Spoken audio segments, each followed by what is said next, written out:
Hello, everyone. Welcome. Happy New Year. It is Thursday.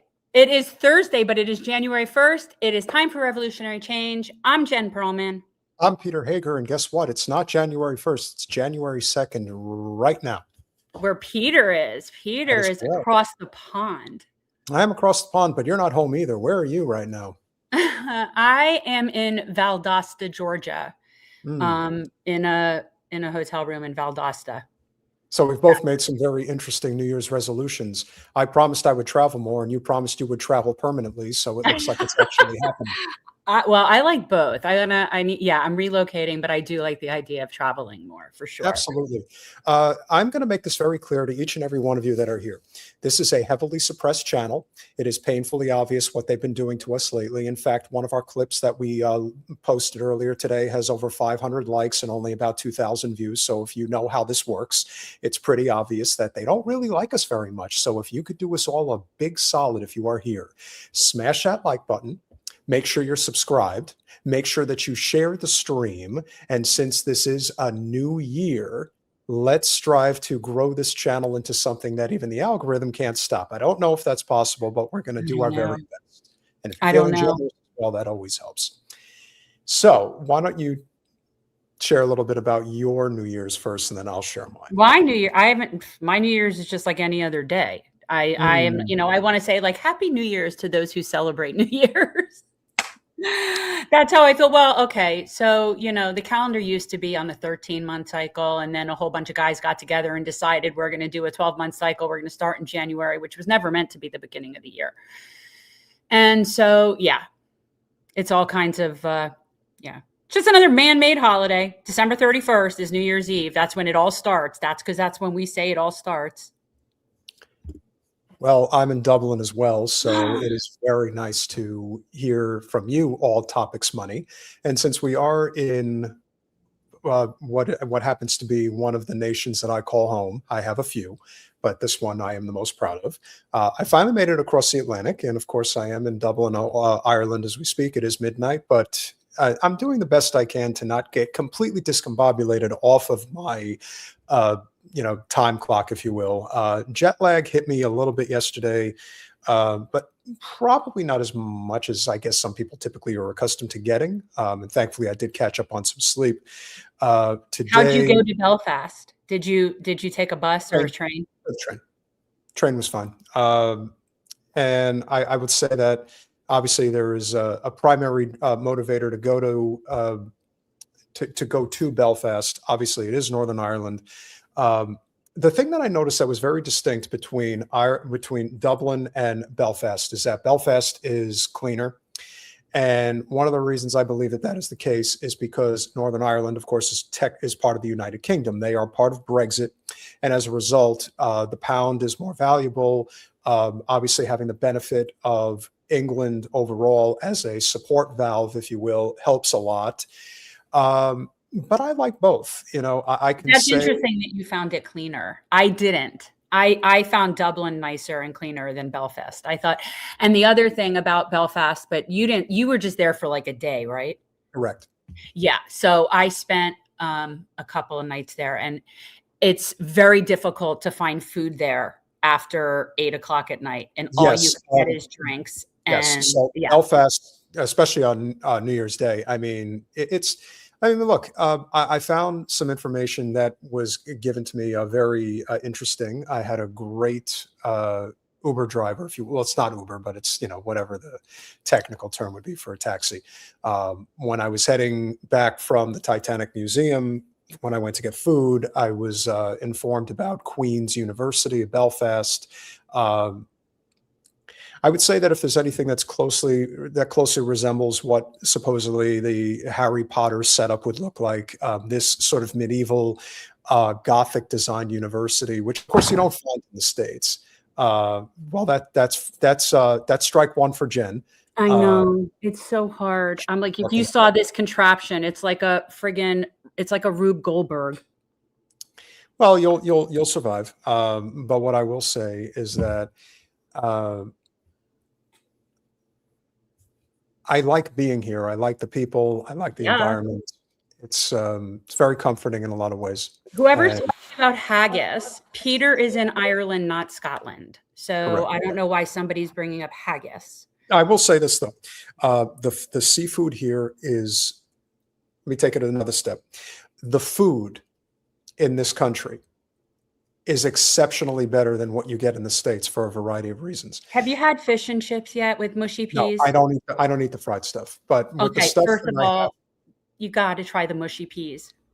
Okay, so I heard about the mushy peas. I haven't had them yet, but I guess I could give that a try. Well, I'm just saying usually it comes with fish and chips, but I don't know that that's like the only way you would eat mushy peas. But it's a little sad to me, even that you wouldn't just try the fish and chips. I know you're not big on fried food, but it really is so good. Well, the thing that but again, like I said, the thing that I've noticed that is here, actually, well, the one thing I will say, all topics, is that it's not a question of it being less sugar. It's that it's real sugar. You see, in our country, in the United States, everything is driven by profit. So the use of honey, the use of molasses, the use of pure cane sugar is all, you will not find that in, the brown soda bread is excellent.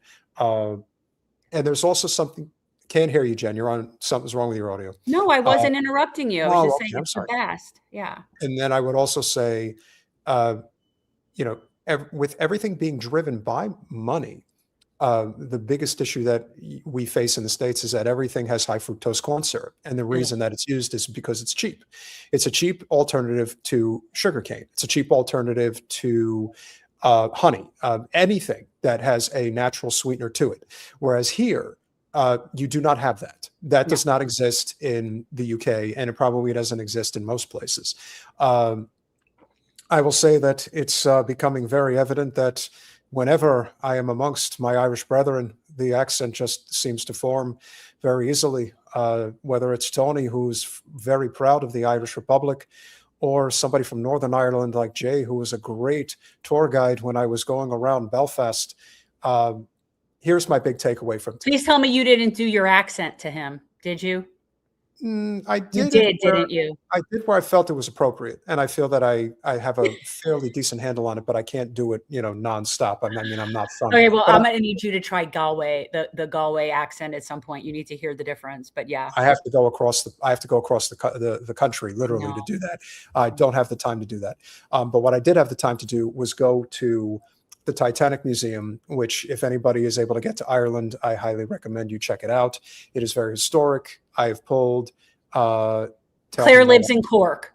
I'm just saying, Claire lives in Cork. So, just saying. What? I don't understand what that means. She says you shouldn't do the accent. How dare you? I think my accent's fine the way it is. I don't have to. It's fine when you say. I mean, you're doing it in jest. Like, you're not doing it mockingly. You're doing it like. Of course not. I know. Yeah, I don't know why anybody would think I was. No, nobody thinks that. They just probably think that. So if you haven't had the opportunity to go, to me, this is of all the artifacts. There were three. There were three that stood out, and I took pictures of them. This was the first one. This is the violin that was played. Near My God of Thee, which was the last thing that anybody heard before the ship went under. It is a priceless artifact. I want to make sure I get the name right. Gentleman's name was Wallace Hartley, and it's just the quality of the condition that the violin is still in. It's really exceptional. Quite a marvel to see. I think it's absolutely beautiful. And of course it represents, just when you think about the memorable scenes from Titanic, when they're like, gentlemen, it's been a pleasure playing with you tonight. And then he decides, I can't. Where am I going to go? Might as well just keep going until we're engulfed. And right. But we joke that it's like the Democrats. They're the violin players. They're the string quartet on the Titanic. That may be a very good point. But this was obviously a beautiful artifact, and so was this one. So this is an actual the deck chair. So the deck chairs were used as flotation devices, and that's how some people were able to survive. Jack Dawson was not so fortunate. I don't know how many people know this or not, but one of the people who did actually perish on the Titanic was named John Dawson. That's a fact. So, I mean, obviously, he probably just saw that name and thought it sounded good for DiCaprio's character. And right. I mean, yeah, it's a very loosely, it's based on a historical event, but the character story is very loosely aligned. Yes, I would agree. And then last but not least, the most, probably the most cryptic of them all. Yeah, the life vest. This is an actual life vest from somebody who perished at sea. They were not able to identify who it was. I made sure to take this shot from an angle where you can see 713 saved, 1,512 lost. There were many situations leading up to what ended up happening where you could have had a different outcome. It was so obvious that this was just a failure of leadership, if you will, at sea. And that's why it perished. But what you now have today as a result is a international tourist destination, and people come far and wide to see it. And I will tell you, I probably spent 3 hours. I would say at least 3 hours. It's funny. I only took pictures of the outside stuff there at the Titanic Museum. I was just looking to see, like, I love that building, and I love that area, because for people who don't know, the reason that the museum is in Belfast, because not everybody understands why would the Titanic Museum be in Belfast, because it was built there and the shipbuilding industry was huge there. And that was one of the coolest things about that museum, was explaining how the industry was set up to accommodate that. And where the museum is literally where the ship went into the water for the very first time, where it was built. And that's what is so cool. So when you got this really cool new building, but when you go behind it, you see the grooves in the pavers where the Titanic first went into the water. It's really cool. Yes. And this was the shipbuilding and linen capital of the world at the turn of the 20th century. So it is very interesting to see, the use of flaxseed, and is a huge binding component of linen. You're choppy. Do you feel like you're choppy, or do you think I sound choppy because you're choppy? No, everything. Okay, now you're fine. Now you're fine. It was weird. Yeah. Okay. Well, it was, like I said, it's a great experience. I like being here. I'm here for a couple more days, and definitely plan on getting as much out of it as I can. I'll see the Guinness Museum probably tomorrow. I'm going to do the best I can to get as much out of it as I can. Like I said, I think there's a lot. And the thing that I did on New Year's actually was I went to the Shelbourne, and I went to the Constitution Room where they signed Irish independence back in 1922. Michael Collins, who is, you want to talk about a folk hero, a person who led a true revolution against the Brits. That's what he did. And so it's on us to sort of channel that righteous Irish anger. And as I was walking back from the train station this evening, there's a huge, Catholics in my hometown said at the time that God would not let that ship stay on the ocean, as so much bigotry went into it. Yes, the Irish were treated horribly. 1,500 Irishmen built that ship.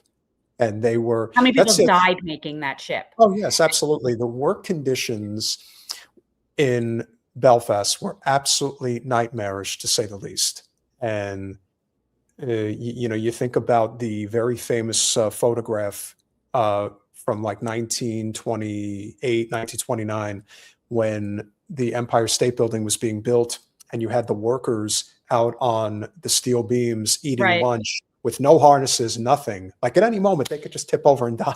Right. And didn't some magazine now just replicate that with a whole bunch of oligarchs and AI turds superimposed on it? Like somehow any of those men would have the balls or the wherewithal to ever really build anything other than, something that uses other people.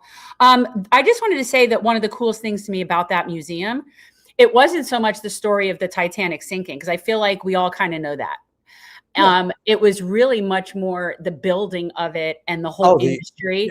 And that whole part of the museum that went through, like, that stuff was really cool to me. I thought, like, and you had to go into like what the inside of the ship looked like, and all of that stuff was way cooler than just the Titanic sinking story. The impressive nature with which they built all ships, and the riveting and everything that went into it, how it took teams of 5 to instill to lock the steel bolts. Everything. It is a marvel, to say the least. And again, it's another reflection of the working man and what they went through, and how the Brits brought in the National Guard when the Irish police force sided with the workers. They said, "Oh, we're not giving you better pay. We're not giving you better life. We'll just bring in the army. We'll just beat the ever living shit out of you, or in some cases kill you." And that again is just a reflection of, as our Irish Catholic friend from Belfast indicated, that it's probably was cursed. And Lee, yes, it was. It was part of the White Star Fleet. And that was a huge part of the museum too, was the history in the business relationships that went into planning it and even just considering building it. Yeah. It was just really interesting. And of course, it, as everything else, ultimately was just abuse of power, greed, and taking advantage of people that were working for nothing for people that are very wealthy. Same as always. Same thing. Very little changes, a lot stays the same. And speaking of changes and whether things will stay the same, this happened earlier today. Please repeat after me. I, Zohran Kwame Mamdani. I, Zohran Kwame Mamdani. Do solemnly swear. Do solemnly swear.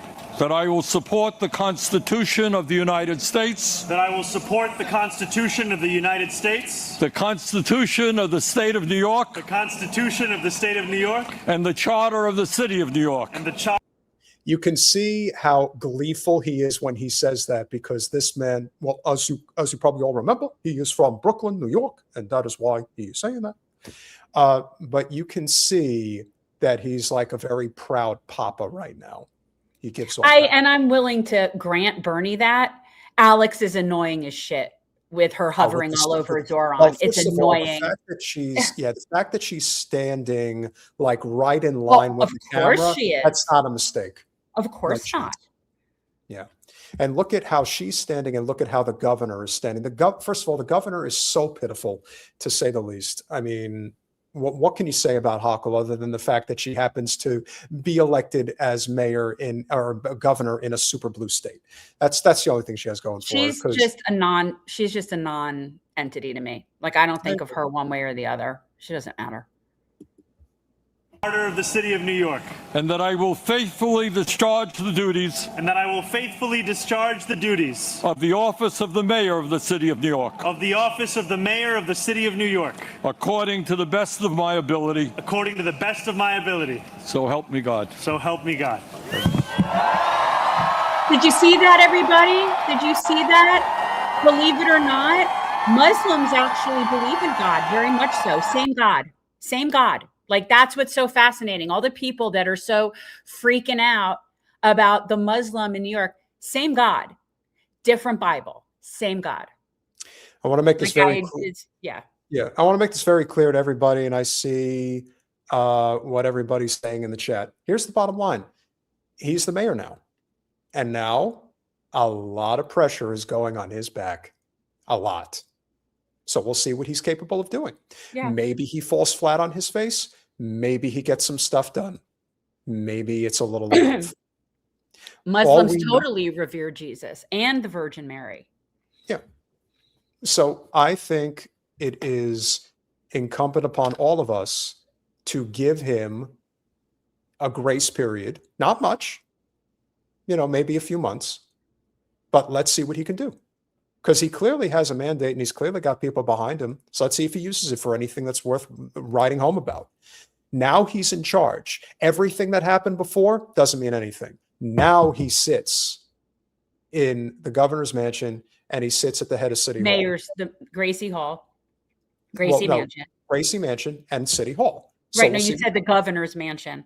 Did I say that? I apologize. No, I'm just saying. So yeah, I think that, yeah, that's nice. You know, he definitely gets some time to Yeah. do some stuff and see what he does. But I feel like for me, it's going to really come down to policing and what he allows and doesn't allow there, and what he allows and doesn't allow with the ZIOs in general. So we're going to see. That's really, yeah. Yeah. And I'm very skeptical. I am too, extremely. He's going to have to prove it. It's not a question of whether he can, but remember, he made it very clear that one of the things that he was planning on doing as mayor is withholding the Israel the contracts, the city contracts with Israel. Okay, put your money where your mouth is. Let's see you do it, because you could get that started right away. There is nothing that is holding you back from bringing to the forefront this issue, which we can all agree is one that is righteous and absolutely necessary. And you know why it's righteous and necessary? Because of this shit. Israel on Tuesday said it will suspend over 24 humanitarian organizations, including Doctors Without Borders, for failing to meet its new rules to vet international organizations working in Gaza. What does that mean? I don't know what that means, but I do know that this is the first time ever that Doctors Without Borders has been denied entry into a country. First time. And they are revered the world over. They are regarded as one of the most non-political humanitarian organizations anywhere. And why, Jen, would Israel have to bar them from Gaza? Well, they can't have people in there that are going to be truth tellers. First of all, they don't want to help the Palestinians. They want them to all die. Like, they don't want to help them. So why would you want doctors? They've been they've been doing everything they can to eliminate any form of healthcare there. So this is just one more strategy. But that's the first thing. They don't want to help them. They don't want them to have healthcare. And the other reason is they don't need people in there to bear witness and see truth, because they need time to cover it all up. So they need to go through with bulldozers and get rid of a bunch of evidence and do a bunch of stuff. They don't want this, for the same reason they can't have journalists in there. Can you explain in a little more depth what Doctors Without Borders actually does, just what their organization is meant to do? It is, okay. Can one of my mods get rid of Antifa Bog? Thank you. Yeah, so Doctors Without Borders is a global organization of physicians that dedicate their lives to going into very scary places that are very dangerous and helping people all over the world in war zones, after disasters, anywhere where there's need, they'll go. And it's one of the best organizations in terms of how much money that you give actually goes to the program. They're one of the best. They're one of the best. So like yeah. If you're not with Doctors Without Borders, it's like you might as well tell me you don't like puppies. Mm-hmm. Like you're the same people. And therein lies why it's so imperative that if Zoran is for real, you have to take the fight to Israel in a way that forces them to have to reconsider what they're doing. One of those ways, stop their contracts. Tell them, I'm pulling your contracts, or Doctors Without Borders is every right to go in and expose what's going on. Unless, of course, you have something to hide, which we all know they do. The Ministry of Diaspora Affairs said the organizations that will be banned on January 1st, today, did not meet new requirements for sharing staff, funding, and operations information. What exactly do they think that Doctors Without Borders is going to do by having access to Gaza? Okay, Doctors Without Borders is the NGO equivalent of Miss Rachel. That's that, or Mr. Rogers. Doctors Without Borders is not political. Doctors Without Borders, all they do is save lives and try to help. That's it. They're doctors. They don't have no political agenda. So anything that you would say negative about them is just stupid. Yeah, it's a reflection, once again, of how they are running out of real estate. We have been as definitive about this as we can possibly be. We have seen it for the past 2+ years. But in this case, they are, once again, as you alluded to, this is another Miss Rachel type situation. Yeah. There is no legitimate defense, none, to going after Doctors Without Borders. Zero. And Because Sonny points out an important fact, and I know we're not doing super chats yet, but guys, there is a group called Doctors Against Genocide that is a really good organization that is apparently still able to get in. So, yeah. So we'll see how long that lasts. We'll see how long that lasts. Who's to say that that's not going to change? That's true. I don't know. I'm just, Doctors Without Borders is the best.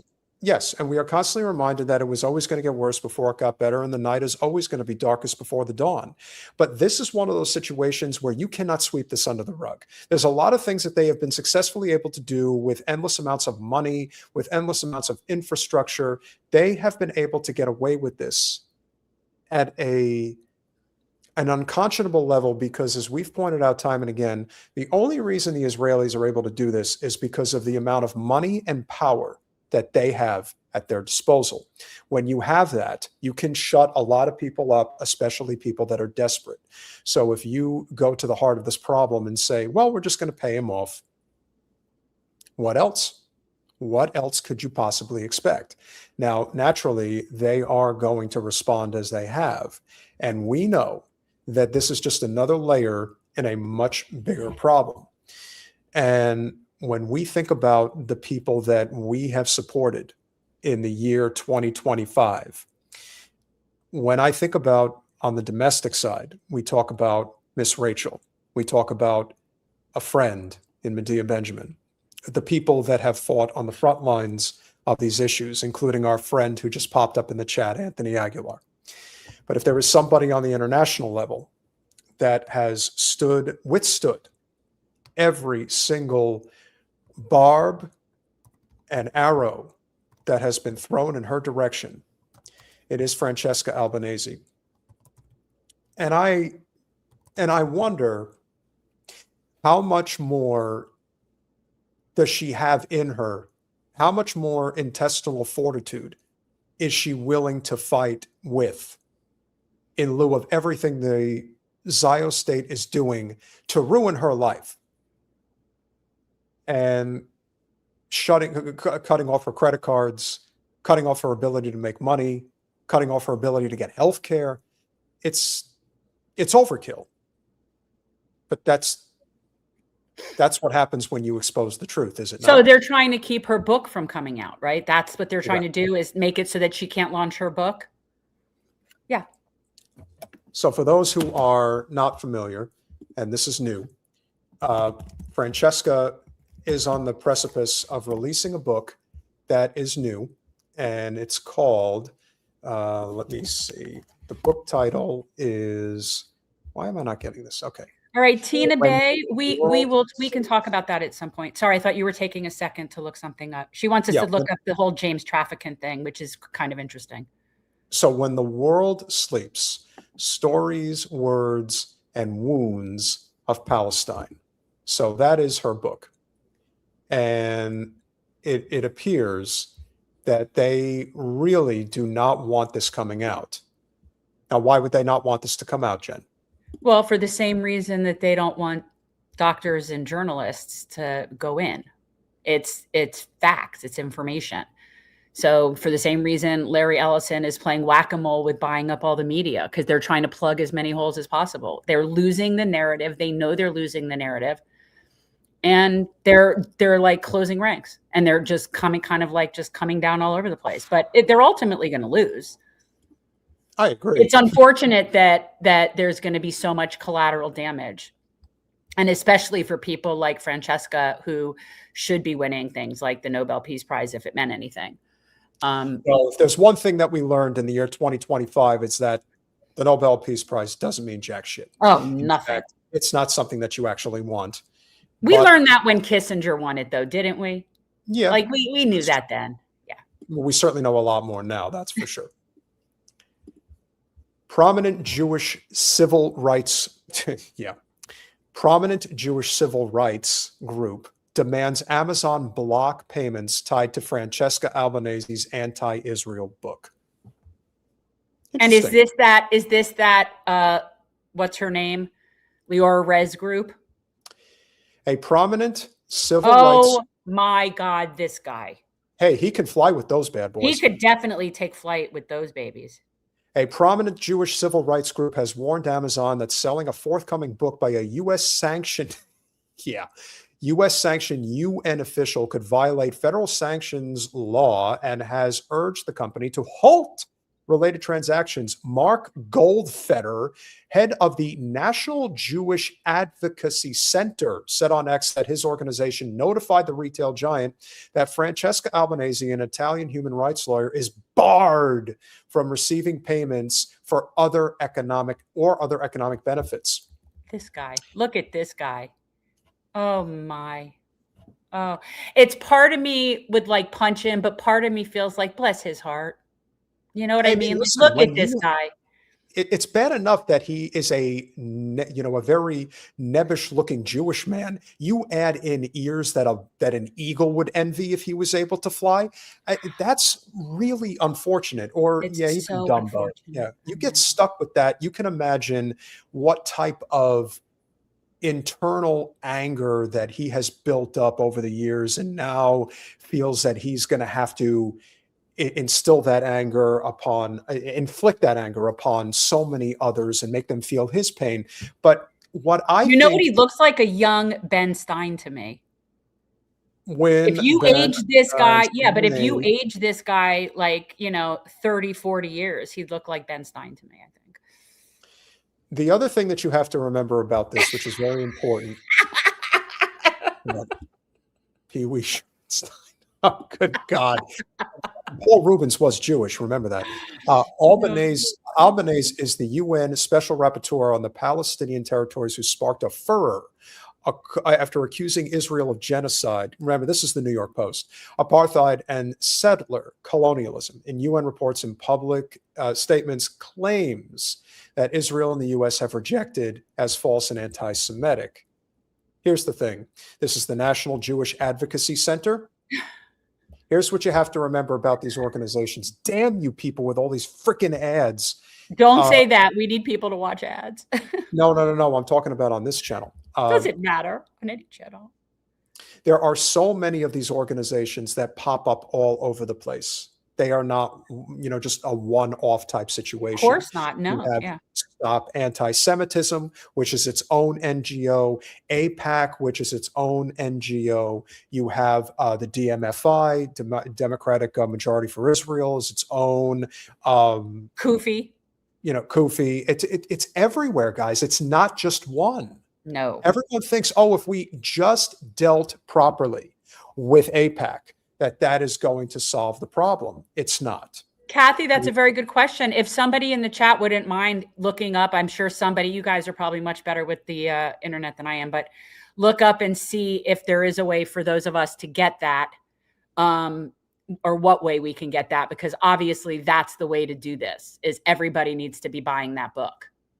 Or if you can't get it, putting in requests on to any retailer to get that book and just making that be a thing. But yeah, for sure. The U.S. sanctioned Albanese in July, with officials alleging she improperly coordinated with the International Criminal Court and engaged in political and economic warfare against this woman engaged in economic warfare against the U.S. and Israel. Yeah, you're fucking with our grift. That's economic warfare. Goldfeder, we got to come up with a nickname for him. I liked Pee Wee Shermanstein. Pee Wee Shermanstein. Okay, so or Pee Wee Shermanstein. No, call him whatever you want to. Federers. take flight. Someone in the chat's going to come up with something good. Goldfeder argues that Albanese's designation as a specially designated national means all of her property and interests in property are blocked, barring U.S. companies from transferring funds or providing services to her without authorization from the Treasury Department's Office of Foreign Assets Control. Under federal law, property and interests and especially designed nationals are blocked and may not be transferred or paid without specific authorization. Yeah, because this elegant woman really is a threat to humanity, I tell you. Look at her. Seriously, look at her. She's just lovely. She is definitely, like, I know, like, I say that, but, you know, now it's like a thing, but she really is very lovely to me.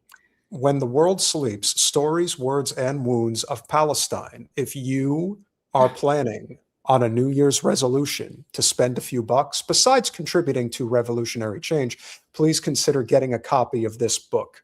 Yes, now, guys, start looking. I'm not sure. Somebody will put it in the chat. Somebody will figure, okay, the book, Tony D says the book comes out in April. So the book's not out yet. Mm-hmm.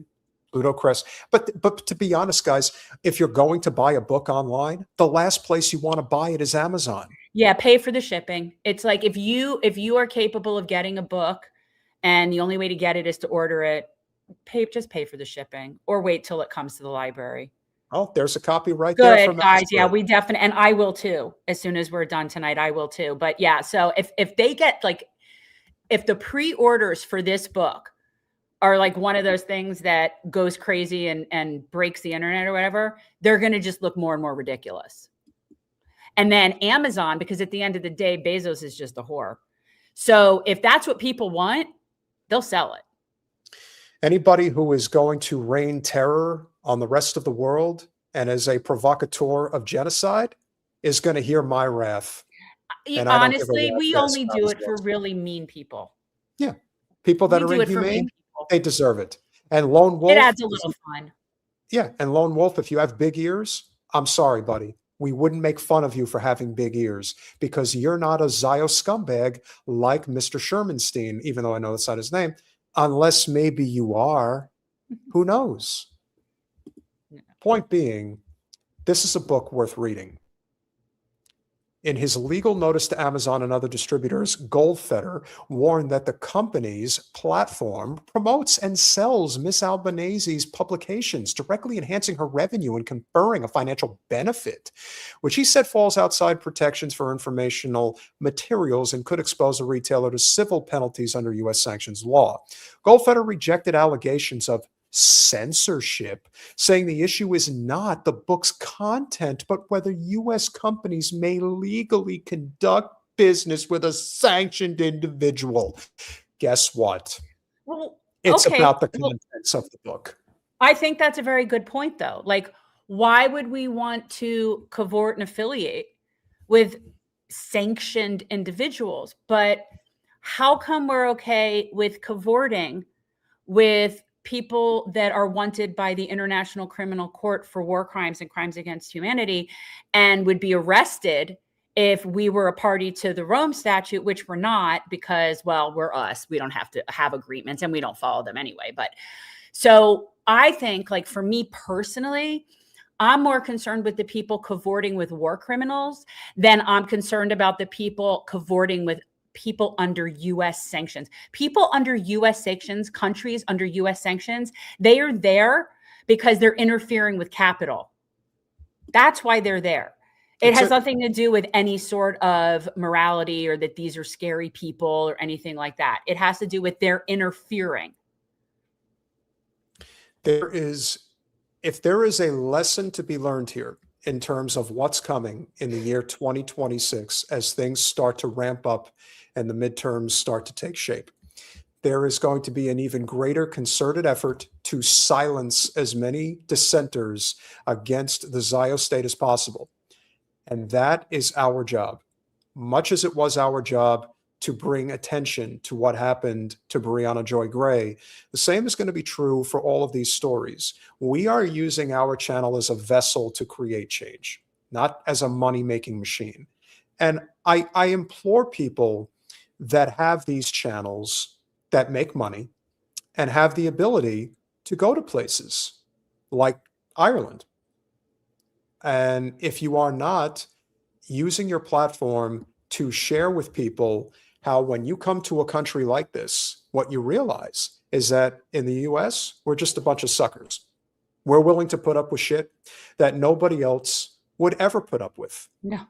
And when we hear about this treatment against somebody like Francesca, one has to look no further than this statement to understand that it has nothing to do with the bullshit excuses that Mr. Dumbo Ears is coming up with. It has to do with this. 710.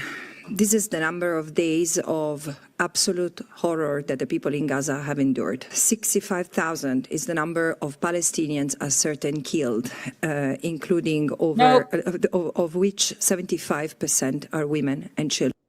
That's true. The 75% women and children. I'm going to say I will be shocked if by the time I die that this does not get vindicated. It's at least 10 times that. It's at least 10 times 65,000. The estimate right now, the very, very conservative estimate right now is 700,000. That's how many people are dead. And that's not even accounting for, again, how many people are going to die as a result of malnourishment, and how that can be a slow killer that doesn't just happen overnight. So that's another thing that one has to take into account.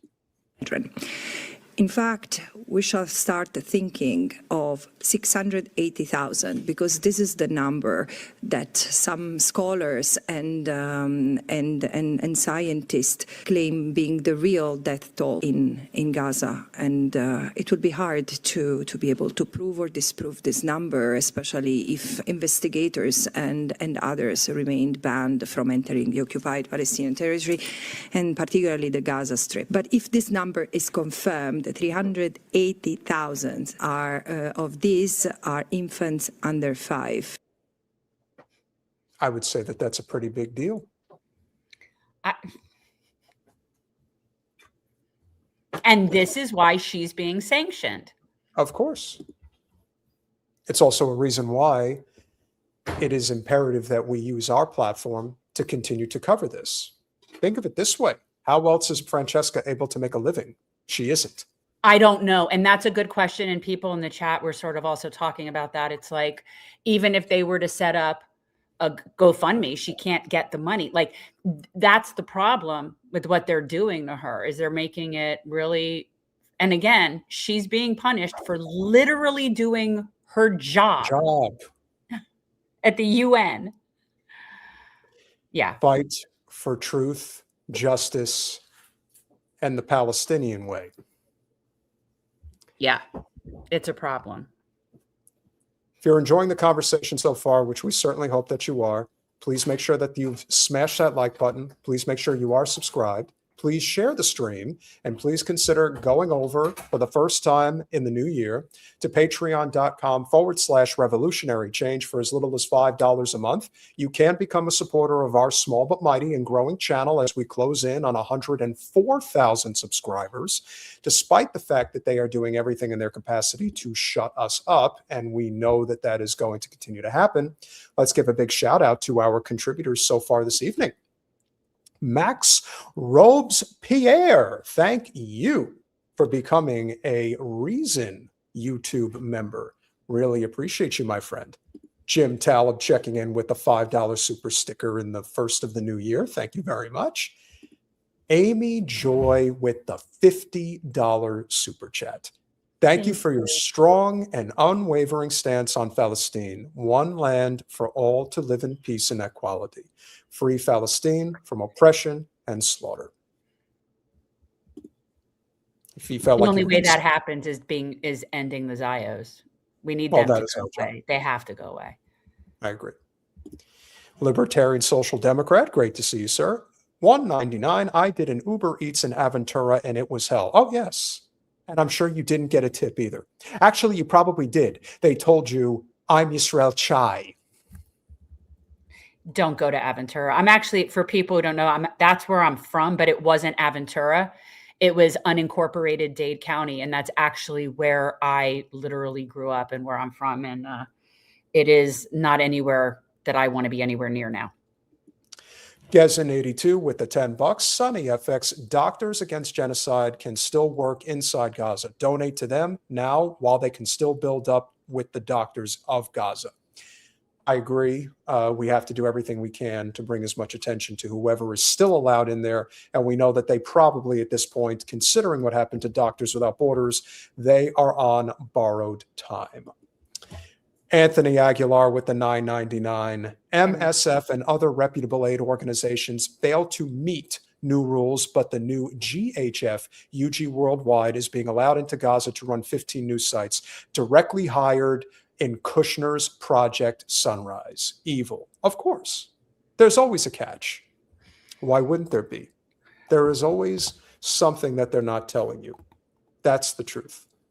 And this, again, who are they going to let in? They're going to let in people that are going to help facilitate the Greater Israel Project and the Gaza Riviera and whatever the hell it is that they think that they have planned for the future.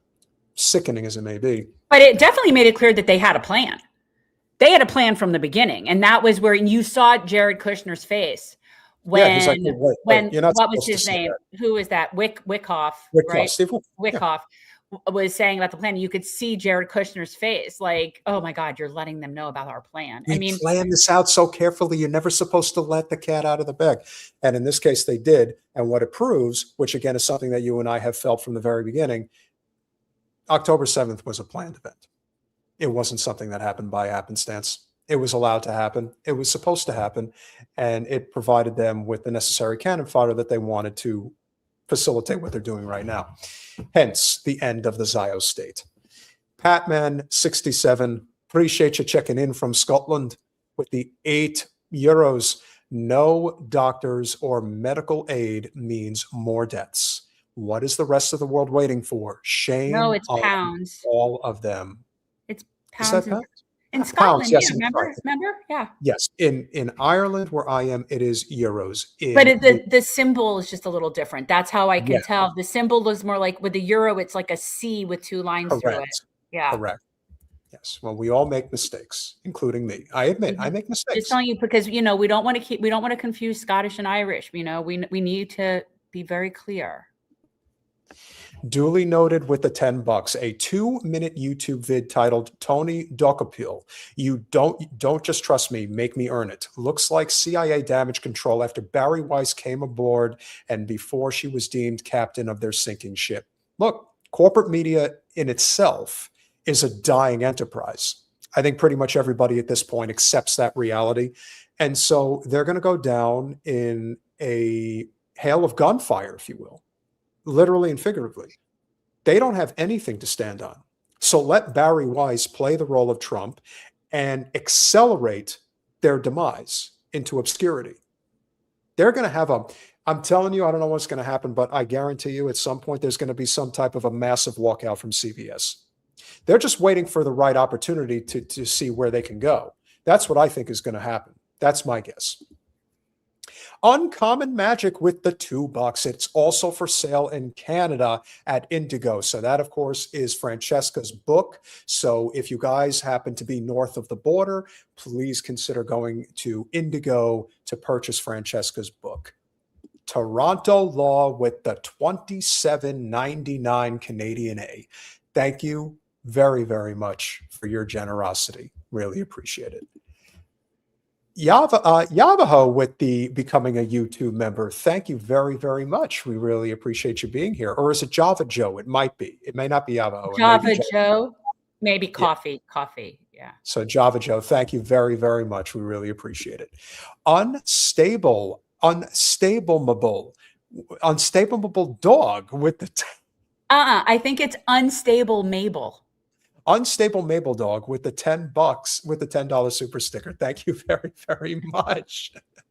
Libertarian Social Democrat with the $4.99, which is better, the non-Zio movement to thrive in Florida, Tampa, Orlando, because Miami Zio County is a lost cause. There is non-Zio Florida. The only place that I would make any type of inroads in Florida is in Orlando, and the reason being is because a wonderful young lady who is currently running for mayor of Orlando, Anna Eskamani, who I think has an excellent chance.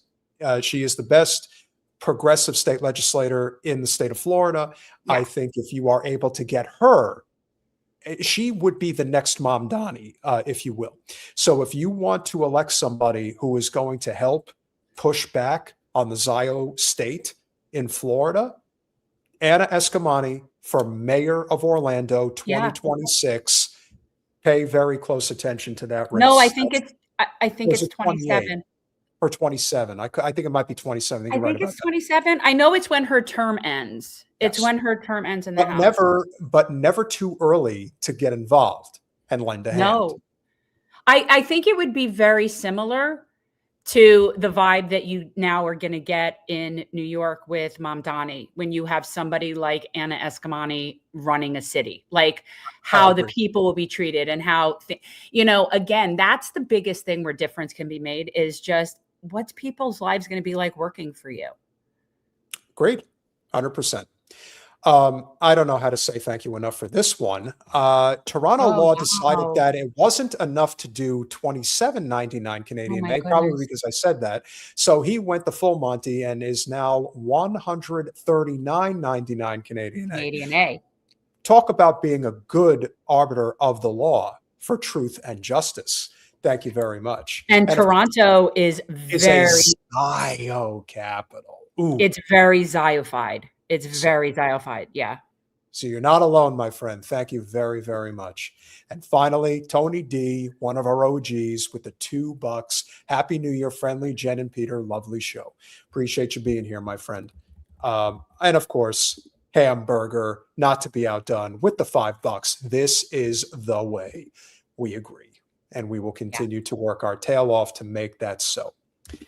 And we have to do what we can, because one of the stories that popped up last minute that I thought was very telling, and it can't just be on the international side, it's also the domestic side. These stories are imperative. And one of the best journalists that we were able to come across and connect with in 2024, and we now are proud to call a friend, is James Lee. When I think about the interviews that Jen gave when she ran for Congress in 24, I thought her interview on Breaking Points with James Lee was as good an interview, a good of a segment as any that was done, and his commentary was equally impressive. And so James obviously has his own channel, 5149, which we hope you have subscribed to and support. And he brought something to our attention that I was not aware of. This is a very telling story about what we're up against on the domestic side. Now, I have said that on the international side, the biggest issue we face is the Zio state. On the domestic side, it's private equity. Be closing its bakery doors today. Just to say that out loud is completely surreal. And this isn't how I thought the story would go. I thought Sprinkles would keep growing and be around forever. I thought it was going to be my legacy. Why would you think that? If you wanted it to be your quote unquote legacy, then why did you sell it for tens of millions of dollars to private equity? Exactly. I saw her video. I didn't see his take. I saw her actual video and I thought the exact same thing. I'm like, but I felt the same way about, when we had Ben Cohen on and he was sort of remorseful about that, how Unilever is been handling Ben and Jerry's and that there's no control over it. But then I think the same thing to some extent. It's like, what do you think happens when you sell to these giant conglomerations? Like, what do you think is going to happen? Yeah. And now this is, again, a reflection of, I thought they were going to make it better. No, they're not going to make it better. And I will say to anyone who is an investor, who has any money to their name, you do not have to be greedy. Greed is a choice. It is not a prerequisite. It is not a requirement. And as somebody who is an investor and also involved in commercial real estate, you can make choices about who you get involved with. Altruism does exist, but that's by choice. If you choose to be a greedy fuck, then you're going to get what you have coming. And in the case of this, oh my God, I cannot believe today we closed the doors. I'm millions upon millions of dollars richer, but fuck my employees. Who cares? This is insane. This is insane. But kudos to James for picking this off, because I wasn't even aware of this place. Oh no, I saw her little clip, but yeah, I didn't. Yeah, let's see what he says. Phil, private equity only makes things worse. Yeah. Only. Or you do see that Phil's profile, their is entire business model right? is to strip mine businesses until they die. So while you got your bag, hundreds of Sprinkles employees were given only 1 day notice of termination with no severance right before New Year's. See, that I didn't know. I only heard her complaining. So that's great, lady. That's just great. Oh, what should I do? What should I do? I don't know. Give him $1,000. Call it a day. Can you? Oh, stupid, rich bitch. This is again. Well, she made a fortune, obviously. Yeah, she made a fortune, and then they decided, okay, now that we don't have to deal with these people anymore, now we could just cut them off. So let's just cut them off. Isn't that the whole point of private equity? Isn't that the whole point of what they do? I mean, didn't everyone see Pretty Woman? They buy companies and then take them apart for parts and get rid of them and put them out of business. Like they're not there to run the business. They're there to make as much money off of it in the shortest amount of time. And they only care about the current quarter. Yeah, no, everything is about shareholder value. Right. Nothing about private equity has anything to do with the greater good. No. It never has. It never will. That's good. They're in private equity. That's a great one, Nika. Great job. Therein lies the rub. If you look at BlackRock, if you look at State Street, and you look at Vanguard, I mean, you want to talk about selling a country off for parts. Look at what BlackRock is doing in Ukraine. That's a perfect example. If you want to know, to me, the real conspiracy about the war in Ukraine is that this has gone on for at least 3+ years longer than it needed to, and maybe it's coming to an end. I'm still not convinced. Point is, when private equity got involved, you don't ever want it to end. The goal is to get your hands on as many assets as possible and make as much money as possible for the rebuilding purpose. Same thing is going on with Kushner's people in Gaza and what will soon be the West Bank. It's the same thing. This all repeats itself. It's clear as day what the game plan is. So when this teary-eyed shitlib from the Upper East Side probably is saying, oh, I can't believe this happened. What did you think was going to happen? Your payday came in. This is the other thing about private equity that makes absolutely no sense. They're going to run this brand into the ground. Of course. So well, they did, obviously. So that's why they're going out of business now. They come in, they siphon out what they can, they screw the employees, and they get out, and they do just fine. They write off whatever their losses are. They don't give a crap. If you want to know who the true enemies of America are, find somebody who supports private equity. Find somebody who thinks that that's good. I know plenty of them. I do, because it's my line of work. I have to deal with these people. So I know the people who actually hate America, who truly hate it, because for them, the only thing that matters is making money. And if that means that I have to crush people in the process in order to make that money, oh, they will do it gleefully. Yeah, absolutely. 100%. Well, we said that from the beginning. We said from day one when they went into Ukraine, why did they go in? Why was Russia involved? Because the United States was trying to drag Ukraine into NATO. For what purpose? Because there are trillions upon trillions of dollars in natural resources in the western part of that country, and we want it. Just like we're trying to do in Venezuela right now. The only difference is that Zelensky is a puppet and Maduro isn't. And that is where it begins, and that's where it ends. Period. Now, you can make the argument that Ukraine is white and Venezuela isn't, and that plays a role too. Maybe it does. But in the end, it's all about money and power. Period. There's no secret here. That's not why Russia is in Ukraine. That's why we are funding Ukraine. Russia is in Ukraine. No other country goes around the world creating wars for profit. No one else does that. Okay. Russia is in Ukraine in the areas where there's Russia-speaking people, because for many years, the Nazi sector of Ukraine was basically apartheiding the Russian speakers in the eastern part and in the regions that are Russian speaking. And there was a lot of conflict, and there was a lot of like very ethnically cleansing type of things going on. And then those regions voted, mind you, to be part of Russia. And then the Ukraine, backed by us, said, yeah, no. And so that, coupled with that, NATO is, well, I don't even know why it exists other than for profit, but that was the red line. Ukraine is not to be a part of NATO. That's what they've been saying from the beginning. And if they just let the people go where they wanted to go, that they voted to go and be part of Russia because they speak Russian and they'd rather not be ethnically cleansed from a Nazi factor in their own country that we made up when we drew lines. So that's why Russia invaded Ukraine. Russia didn't invade Ukraine so that their military industrial complex could make millions of dollars. Russia invaded Ukraine for the reasons that I just said. And then we propagated that by saying we'll support Ukraine and kept it going as long as we could so that our MIC could make a fortune. That's us. And then we had our UK lapdog, Boris Johnson, go in there and make a complete mess of everything on our behest. So that's why this is going on. This isn't going on because Russia is trying to like profit off of the military industrial complex. This is right before they closed their comment section. Employees were going off. 1 day notice is crazy. Just used us for the holidays and tossed us aside. Thank you for the 1 day notice of unemployment with no severance. 1 day notice of losing my job. How will I take care of my 5 kids now? Cupcakes are sweet. 1 day layoff notices are not. Yikes. What a bold way to celebrate 20 years and ring in the new year.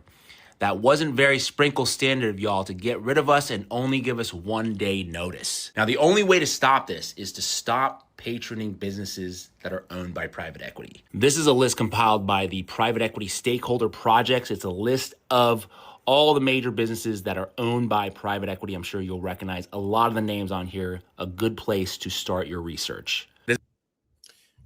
All right, so let's see if we can get that name. Okay, guys, so if you can write this down, it's the Private Equity Stakeholder Project. So if you guys want to check out that website, that is a great place to go to find out exactly what companies that you may be currently patroning that you shouldn't anymore. Someone keeps asking if they missed the Nick Shirley stuff, and I don't even know what that is, but no, we haven't talked about it yet. No. Stop panicking. No. We'll be getting to that shortly, guys. Okay. So this is the website that you're going to want to go to find out exactly where those companies are making their money. That's very important. So keep that in mind. And we'll finish out with Mr. Lee. Stop calling me Shirley. Yes, I'm serious. Here, a good place to start your research. This is going to be a bold goal, but let's make 2026 the year we end private equity. I would say that is beyond a reasonable goal. However, do I think that we can create much more awareness about private equity and how that is truly the end game of the broken capitalist system? That is truly what is driving the end of this current economic predicament that the overwhelming majority of the country is stuck in. If I could point my finger at one aspect of capitalism that has ruined it for everybody, private equity is at the top of the list, period. Because it doesn't do anything. It doesn't create anything. You know, the argument for the free market capitalist system, which always had valid components to it, is this idea that it was all about innovation. It was all about creativity. It was about how can I get the most value out of my ability. I agree with that system with a legitimate social safety net. However, there is no excuse for private equity because they're not based in anything that involves innovating, creating, developing, and enhancing. They are there in the truest sense to be a vulture, to pick at a dead carcass. That's what they are. They're there to do. They're parasites. Yeah. They're parasites. Mm-hmm. Yeah.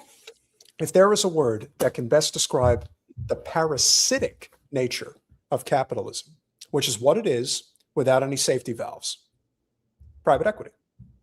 And you've got plenty of them out there, but obviously BlackRock, State Street, and Vanguard are the ones that are at the top of the list. And what's even more amazing is that it's not like they own the lion's share of a lot of these companies. They just own a piece of everything.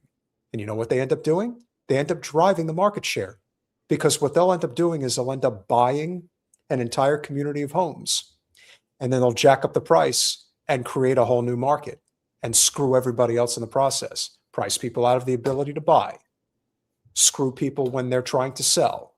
Where are they going to go? Everything gets ruined. That's it. So yes, I would say without question, that is, if there is something that we must put an end to, it's private equity. It's not going to happen this year, James, but I think we can use our platforms to create even greater recognition of this particular issue. And speaking truth to power is a huge part of this in terms of what we, I think, have a sort of like an obligation to do. And when we think of, in the case of Nick Shirley, now I came across a couple of different components here. Now, those of you obviously have been paying attention over the past few days. Nick Shirley is the young whippersnapper of an investigative reporter who somehow stumbled upon this expose of sorts that took place in Minneapolis, accusing the Somali community of basically stealing money from the government hand over fist. So now what we're going to do is we're going to do this in multiple parts, because this is an expose. And I have some interesting stuff to share. So the daycare story. How did this come about? Why is this become a central focus? Jen, can you kind of tee this up in terms of why there is this, let's just say, disdain for the Somali people? You mean why what's going on in Minnesota is you mean here, the Somali people, or the people in Somalia? No, the people in Minnesota, like why this is okay. So I don't know why, what the story is amongst the Minnesotans in the area. I guess they're in the Minneapolis area, and what that is there. But Minnesota was a state that allowed in a lot of refugees right around, I mean, it was like a few-year period. It was when Ilhan's family came here as well. And they were allowing in a lot of people, and there was opportunities there for people to come over here that had come out of refugee camps and start over there. And so there was opportunity there. And other than that, and the fact that Ilhan represents a very large Somali community, I don't know about the issue there with the Somalis. Well, I don't know. The one thing I will say, and I'm sure there are people that support Nick Shirley and his efforts in the chat. I want to be very clear about this. There is no question that on the surface, in terms of what he uncovered, there is definitely truth to it, because this case has been addressed before, that there have been these fraud cases. Now, what is also painfully clear is that they are targeting Somalis on purpose, because there's a lot of other people that commit fraud. Let's put it that way. But here's the appetizer, if you will. Okay. This is what Nick Shirley apparently uncovered in Minneapolis. Middle of a strip mall here inside of this neighborhood. In fiscal year 2025, this facility, which has its license for 74 kids, was paid $1.26 million in tax money. And there are no kids. And all the facilities are the same way, all of them. Let's see if anyone opens. Yeah, let's see. I have so many problems already. I have problems already, and I'm going to tell you why I have problems, okay? This is how this should read. And I want everybody to be very clear about this. This is, again, from a journalist perspective. What you're looking at should say, confronting a $1.26 million fraudulent daycare center in Minnesota. That's all that needs to be said. The fact that they feel the need to put Somali in there. Now, think about this for a second. Let's say this happened in an Irish neighborhood on the south side of Boston or wherever, it wouldn't say confronting a 1.26 million fraudulent Irish daycare center in Minnesota or in Boston, right? Or wherever. Yep.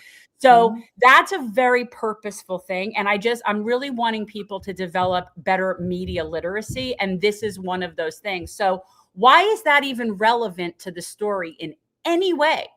The story is about a fraud using a daycare. I know people that use a lot of things as fronts for frauds. Where we are in South Florida, it's common. Oh, yeah. So it isn't that I don't believe there was a fraud using a daycare. I 1,000% believe there was. And I even would believe that they could be Somali people involved. It's a Somali area. There's criminals all around us. 100%. But why is that there? It wouldn't be there for any other thing. That's all I wanted to point out.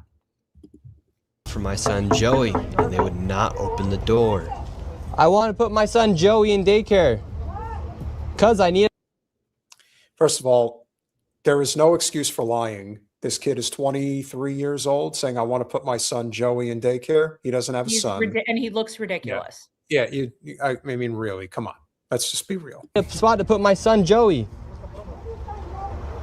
Yes. Is this your daycare center? No, I work there. What's happened? I just want to put a child in daycare, but all the daycare centers seem to be closed.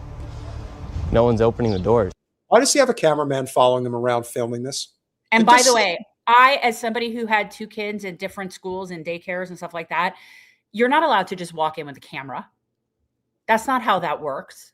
You're not allowed to walk in and have a camera behind you. And again, I am getting a very much a plant vibe from this guy. I don't know of him. This is my first time seeing any of this.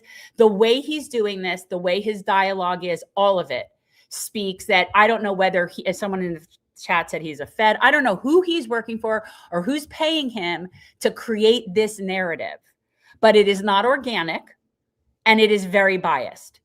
So and again, there very well could be Somali people involved in some sort of fraudulent daycare scheme. But if you want to start picking away at fraudulent schemes, people generally tell on themselves. Interesting. We'll play, like I said, there's a lot to this, so hang in there. You work here? I was, yeah. What's happened? Where are the kids? Yeah? It says it's licensed for 74 children. Right here, state of Minnesota. Where are the kids? They got paid $1.26 million in fiscal year 2025. It says they have a capacity for 74 children. When? Where are the kids? Right here. State of Minnesota website. You work here and you don't know? I don't know. I was there before. I don't know what's going on.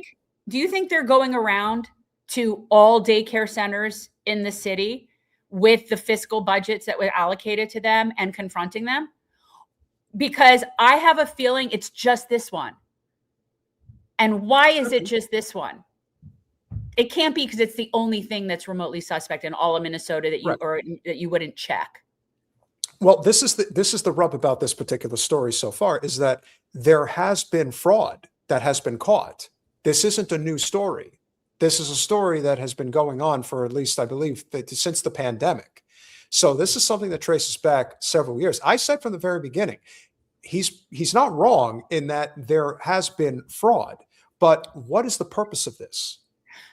Why are they singling out this particular one? It's not like there's some crackdown across the area on frauds. Sure. Yeah, there's a distraction racket that's going on, I think is a big part of this. What's going on? Were there any kids when you worked here? He's there. Kids there. What's How many? I don't know. You don't know? Yeah. You worked here. Okay, well, then you're not of any help. Can I put my son in a daycare here? No, I don't know. Can I speak to someone? No, I don't know. No? Yeah, I would like to see if I can put my son Joey here. Who's your son, Joey? My son Joey. Can I check out daycare center? No! Do you put your kid here in this daycare? No. There is one child in there. Yeah, I'd like to know if this is a legit business. Me, I'm scared of you too. How come I explain everything? You're scared of me? Yeah. Why? Because of your curry. Because of my color. You said you're scared of me because of my color. Does that make you a racist? Yeah, no. But no. You said you're scared. I can't watch this guy anymore. That's just, he's an idiot. He's an idiot. A Black Somali immigrant woman being threatened by a white guy is racist? Mm-hmm. Yeah, I don't think so. That's called empirical evidence-based reaction, okay? This guy is completely full of shit. His body language, I don't know what, again, this is the first time I'm hearing about him. This whole thing speaks like Zio related setup bullshit to me. The entire operation of this. Yeah. So we're going to get to that shortly. We'll finish it up. Because of my color. I'm not saying you're racist. You said you're scared of me because of my color. That makes you a racist. So right now, they're all getting mad because he's showing the paperwork of this business being registered as a business. 74 children, no children. We saw one child when the lady opened up the door. So now they're all getting mad. What was this money spent on? 1.26 million. What was that money spent on? There aren't any kids. Ask the owner and the kids. Well, then why are you talking for the owner if you're telling me to talk to the owner? I'm sorry. I'm not understand what you're talking about. Do you have a child here? No. Does anybody? No. Where are the 74 kids? Did you lose them? Did you lose these kids? Do I need to call someone? Do I need to issue an Amber Alert for missing children? Are these children missing? It's not my business that children are missing. 74 infants and toddlers, preschool. The proof's right there. There's no children anywhere. It's from the state of Minnesota right here. And click right here. This right here, what you're watching is a demonstration in caucasity. These two guys are harassing a couple of women that are not the owners. Okay, so why they're standing there harassing these women and asking them questions while filming them without permission to film them is so unprofessional. It's just slimy. It's very like low-hanging fruit, and there's no real investigative anything. So they found a public record and they're just standing in front of that and harassing people that are not in charge of it. That's not journalism. That's like, I mean, it's pre-clickbait because it's just really cheap shots. And yeah, it's pathetic, actually. And he looks pathetic. And again, that's not to say that there isn't some sort of fraudulent operation happening there. Correct. But if you're not coming up with something where there's children being hurt there, then shut up. Go away. Now here's prioritize. Now here's where you know that there's now again, I see all people in here defending Nick Shirley. Now we're going to turn the tables and we're going to explain to you why this is all one big setup and one big scheme. I don't see anybody defending. I don't know this guy is at all. It's my first time hearing of him. Okay. So here's one example of how we know for a fact that this is a scam and how this is a political psyop of the highest order. Trump administration freezes child care funds in Minnesota after claims of fraud. So because of this one particular story, Minnesota, all child care funds in the entire state of Minnesota have now been froze. You explain to me how that makes any sense. Why are you doing that? Why are you specifically targeting either Somalians or the whole state? You explain to me how there's any logic behind this. This is all politically motivated. Exactly. Now, for the same reason they very intentionally said it was Somali. Because really that's not relevant to the story at all, is it? The fraud is the fraud, right? Again, like the fact that who owned it, you wouldn't say that for anything else. So I think that's very clear that the narrative is to create an anti-Somali sentiment. And that is why this particular situation has been highlighted. Again, I'm not discounting fraud and going after fraud, but that needs to be done by actual investigators. And there's actually fraud crime units that's their job to do it. What this guy is doing is just trying to get clicks and harass people. So if you want to talk about what's being done literally to go after them in terms of a real investigation, that's worth discussing. But then you would be interviewing the officers that are investigating the case, and you would be doing a legitimate research. He's not. They're standing there with a public record in front of a place and harassing people. That's not an investigation into fraud. So I don't have a problem with people investigating fraud. This is a narrative change and to also simultaneously create a negative stereotype regarding Somalians. Well, and not only that, but it's like if you guys are going after, let's say, Tim Walz, for example, you really think Tim Walz is a threat to be president of the United States? I mean, I understand that you want to cut him off at the knees, and I don't have any love for the guy, but I mean, let's just be real. The guy's not going anywhere. He's not doing anything. And so what like, okay, why is my Irish friend being unsubbed and goodbye? What they do? I want to know right now what my Irish person did. So Brett, I need to know what they did. They were probably Jew bashing. Well, that's maybe. usually what it. That's usually what it not is. what Irish people do. No, no, it's not. And when you're talking about that, it's been going on for years, and their AG is letting it. I believe that. Pick a state and go look at what the AGs are permitting. People in Flint, Michigan still don't have clean water. It's been being covered up since 2014, and nobody's been in trouble for that either. So if you ask me, what's the greater harm, and we start really going after those crimes, then I would care a lot more about this one particular fraud. Yes, I agree. And this is, again, why I think the targeting of the Somalis is a political, it's an operation. But I will say this. You want proof that this guy is a scam, that Nick Shirley's a scam? I'm going to prove it right now. So whether you people are paying attention to this story or not, probably not, because this seemed to have flown under the radar.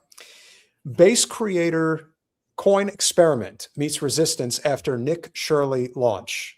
You mean to tell me that after this story, he launched a meme coin? Yes, he did. Coinbase and Ethereum Layer 2 base are drawing pushback from traders and builders who argue that its creator token experiment failed to turn a viral social media moment into sustained on-chain activity. The backlash came after YouTuber Nick Shirley launched a token on creator platform Zora. Shirley's token briefly rode his online fame to about a 9 million fully diluted value before sliding to 3 million. Most of the volume came from existing traders rather than new users. In a widely shared critique, trader and content creator Not Thread Guy argued that if Shirley couldn't make the model work, nobody could. Why are you creating a meme coin? Why are you trying to do a pump and dump scheme? I thought you were a journalist. I thought for certain that this guy was an investigative reporter who's trying to expose the Somali conspiracy of Minnesota and all the terrible things that they're doing. Now, again, it's no surprise to me that there are certain Somalis that are criminals, like every culture in the United States. I want to address this. We're not attacking his character. He's demonstrating his character by his behavior and his actions. Travers, I don't think people don't have a right to film in a public place, but harassing workers that are not in charge by sticking a camera in their face when they're clearly very uncomfortable isn't investigative reporting when they're not anybody with authority. That doesn't do anything. Yeah, it's very frustrating because it's like, you need to understand, it isn't that we don't think that this matters. It's just that if you watch how it's being manipulated for a particular purpose to serve a particular narrative, this is about having media literacy and really being able to see how you're being manipulated. It isn't that it didn't happen. It's that, but why are we hearing about it now and in what context? Again, I don't care if people film, but there is a difference between filming and harassing. There's no question that people were being harassed. I mean, correct. What answers? Again, ladies and gentlemen who are supporting Nick Shirley, do you really think that these, again, probably slightly higher than minimum wage workers that are working in a daycare, you really think they have a fucking idea as to what the finances are of this particular location? Like, they know what the hell's going on? I mean, come on. Like, just use a little common sense. And I will ask you to use a little bit more common sense. Do you really think that a person who starts a meme coin within less than 24 hours of going viral because Elon decided to boost this story to the moon, that all of a sudden it isn't a scam of some kind? Why don't I take this a step further to prove that it is? The very first podcast. Yes, Nick Shirley has already gone on a major podcast. He did it today. Would you care to guess which one he decided to go on? He went on Patrick Bet David's podcast in Fort Lauderdale, Florida, because of course he did. Because where else would a person like that go? a place where he can boost his profile and make more money. That's the point. That's why he's doing this. Yeah, this isn't about getting to the bottom of something or protecting people. Again, I would urge people, okay, to look at the timing of this, the reasoning of this, and how they're going about it as to what the purpose is. It isn't about him getting to bottom of investigation. Any reporter is not going to stand in front and harass a worker person about the finances of the company and think that that's somehow journalism. That's not journalism. That's basically grandstanding. And doing it with the camera on, there's no purpose. Now, if you get the owner who has the authority and you've got the camera on, yeah, you're putting them on the spot. That I can understand. But that they weren't doing that. So that, to me, that's not journalism. That's sensationalism. That's crap. If there ever was a time that these content coins, again, this sounds like NFTs all over again. If ever there was a time that these content coins, these creator coins were going to work, it was Nick Shirley right here, right now, in this moment, and it didn't work. Well, it's not really a question of whether it worked or not. It's a question of whether or not whoever created them was able to scoop a nice chunk of money before the bottom fell out, and it only takes a few hours. And the fact that it happened within a few hours, do you mean to tell me, guys, especially those that are supporters, do you really think for one single solitary second, two things? Do you really think somebody who goes on the PBD podcast, and do you really think somebody who launches a meme coin in what was clearly a pump and dump scheme, that this is not a setup, that this is not a scam? And this, again, doesn't stop the fact that there is very evidently criminal behavior that took place in parts of Minneapolis. But they want to get rid of all Somalis in this country. This is a Somali problem. Are you both witch hunting the messenger or bullying him rather than appreciating his courage? We cover more whistleblowers on this channel than you could probably wrap your head around. In fact, we have our friend Anthony Aguilar in the chat. So no, this isn't some witch hunting a messenger thing. And also the person who thinks that somehow we're jealous. Now that's just silly. Yeah. Really. And I also want, it's silly. And if I have to take this one step further, which I'm going to do, just to bury him where he stands, because it's obvious what this is. I came across this clip by doing a little research, and I'm sure none of you have seen this. Jen. Yes. It has to be very hard to get into Gaza, right? You would think that it would be probably pretty difficult, you know. Well, I mean, if you want to help anybody, yeah, you can't go in there. Okay. So apparently little Nick Shirley, earlier in 20, I got to say, I'm saying earlier this year. No, about 10 months ago, at the beginning of 2025, apparently was able to get an interview with the last mayor of Gaza. We got to a point where there's so much hatred in between one group versus the other, when it's just people that are literally living on the other side of the road. They are living in different territory. They are living in different land, under different reality. I used to be there. I was part of the occupation. Okay, I was the mayor. I was the mayor there for what? To serve them. I created jobs for them. We were blamed during the years that we are not a democracy because we are occupiers. Okay, so what we did is we implemented Oslo. So they will be ruled by a different entity, not by us. And yes, the PA came there, Yasser Arafat came there, they took over it, and it came out worse. And then Hamas took it, and it became way worse than that. This is just Hasbara. That's all this is. This is basically a Hasbara piece.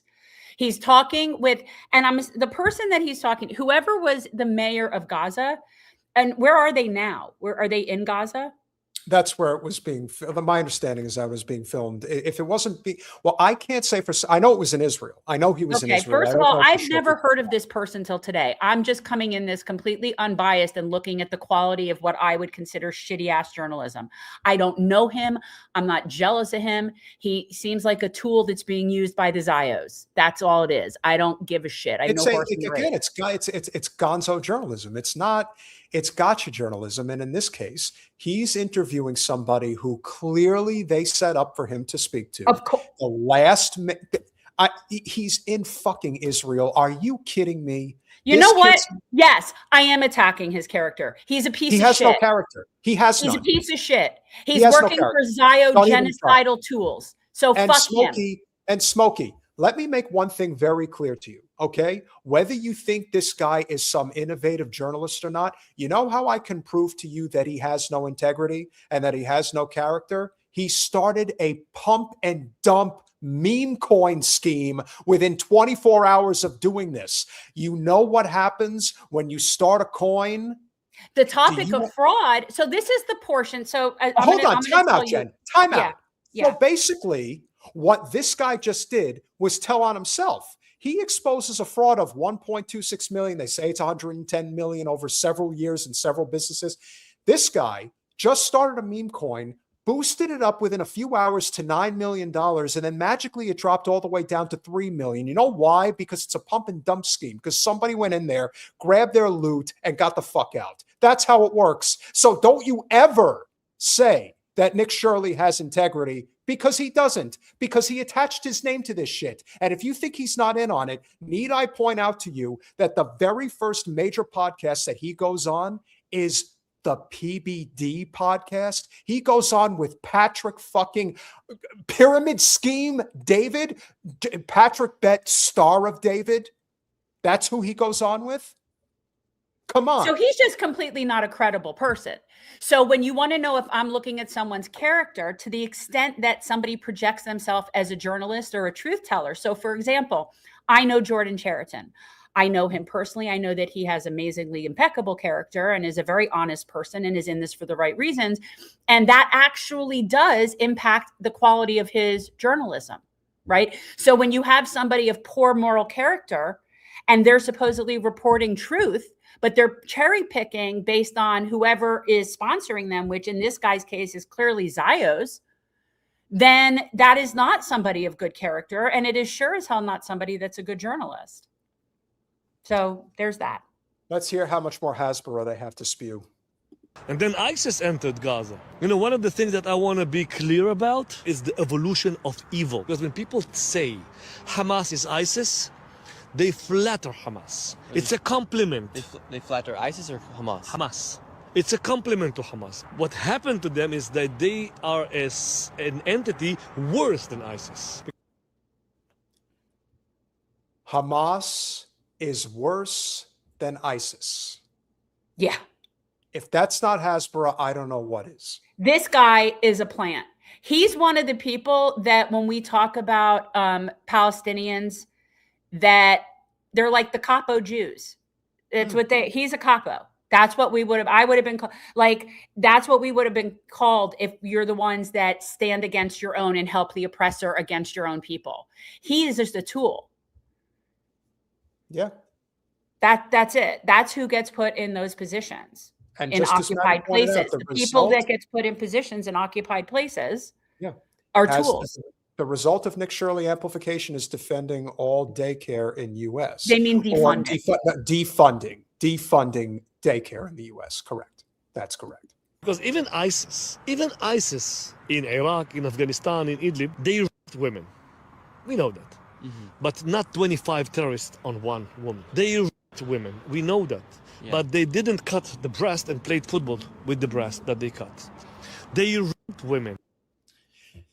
Now, let's assume that there's any truth to what this guy's saying and that Nick Shirley was the, maestro of investigative journalists.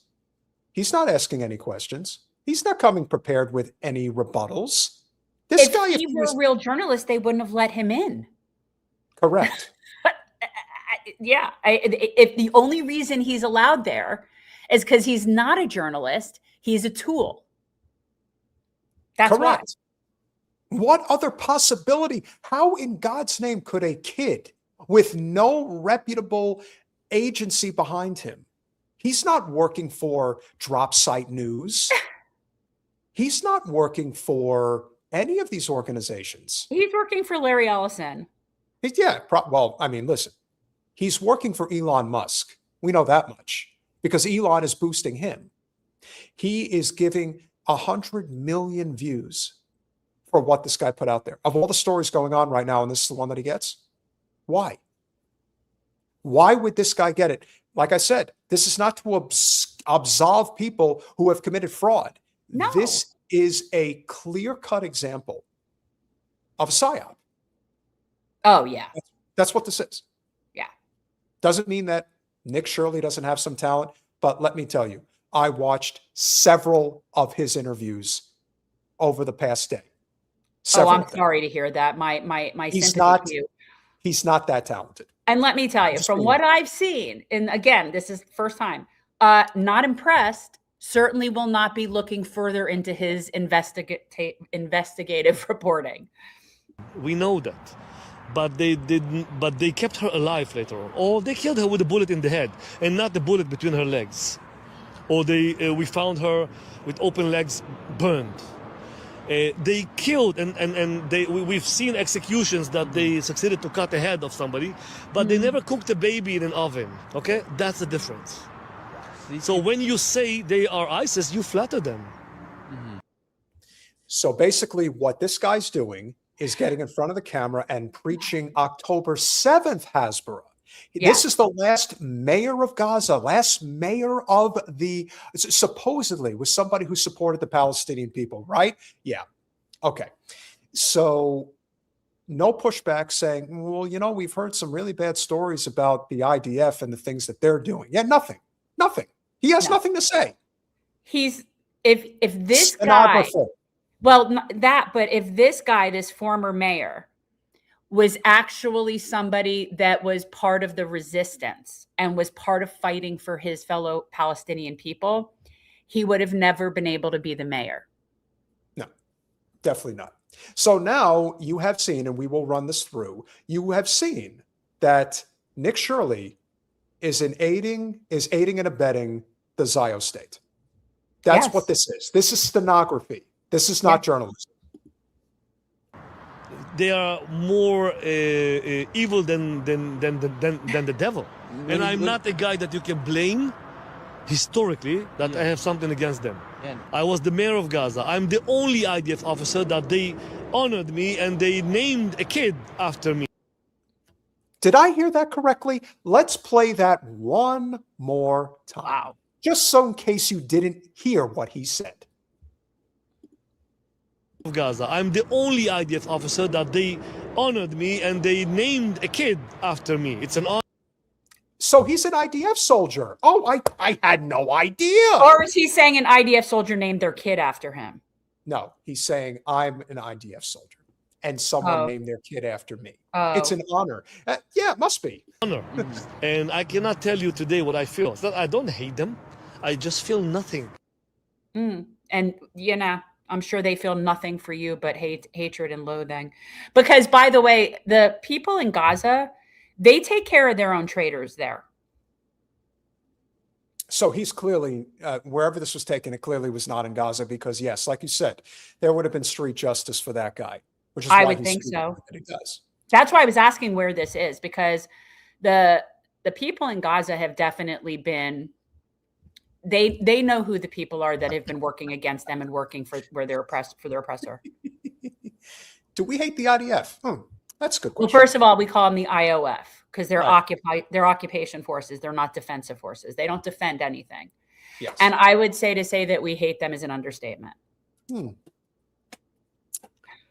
I can play you one more clip that basically explains. All right. Are we going to be done with Nick Shirley, though? Because I think we can move on from this. No?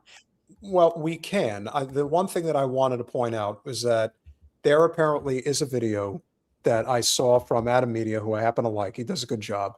And essentially what it proves is CBS News Minnesota blows up Nick Shirley's fraud story. So it's a quick clip, but I think this will... Wait, who brings it up?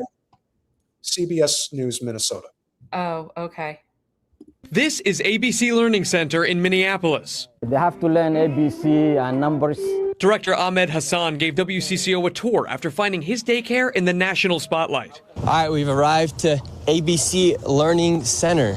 In a now viral video, right-wing YouTuber Nick Shirley claims nearly a dozen daycare centers in Minnesota are taking public funds but not providing a service. He says ABC Learning Center is one of them, knocking on the door in mid-December. I would like to check a child in the daycare. Hassan says his employee didn't respond because Shirley was in a group of about 8 people, and his staff were concerned about recent ICE activity. Is this daycare committing fraud? No, we're not committing fraud. Hassan showed us security footage from the same day Shirley was here. According to the timestamps in the videos, this woman takes a young child into the center at around 9 a.m. that day, about 3 hours before Shirley arrives at the door closer to the street. Within the hour after Shirley leaves, a woman arrives at the other door with a stroller. A larger family heads inside a few hours later. Tuesday afternoon, WCCO found at least a dozen children at ABC Learning Center, which is licensed with the state.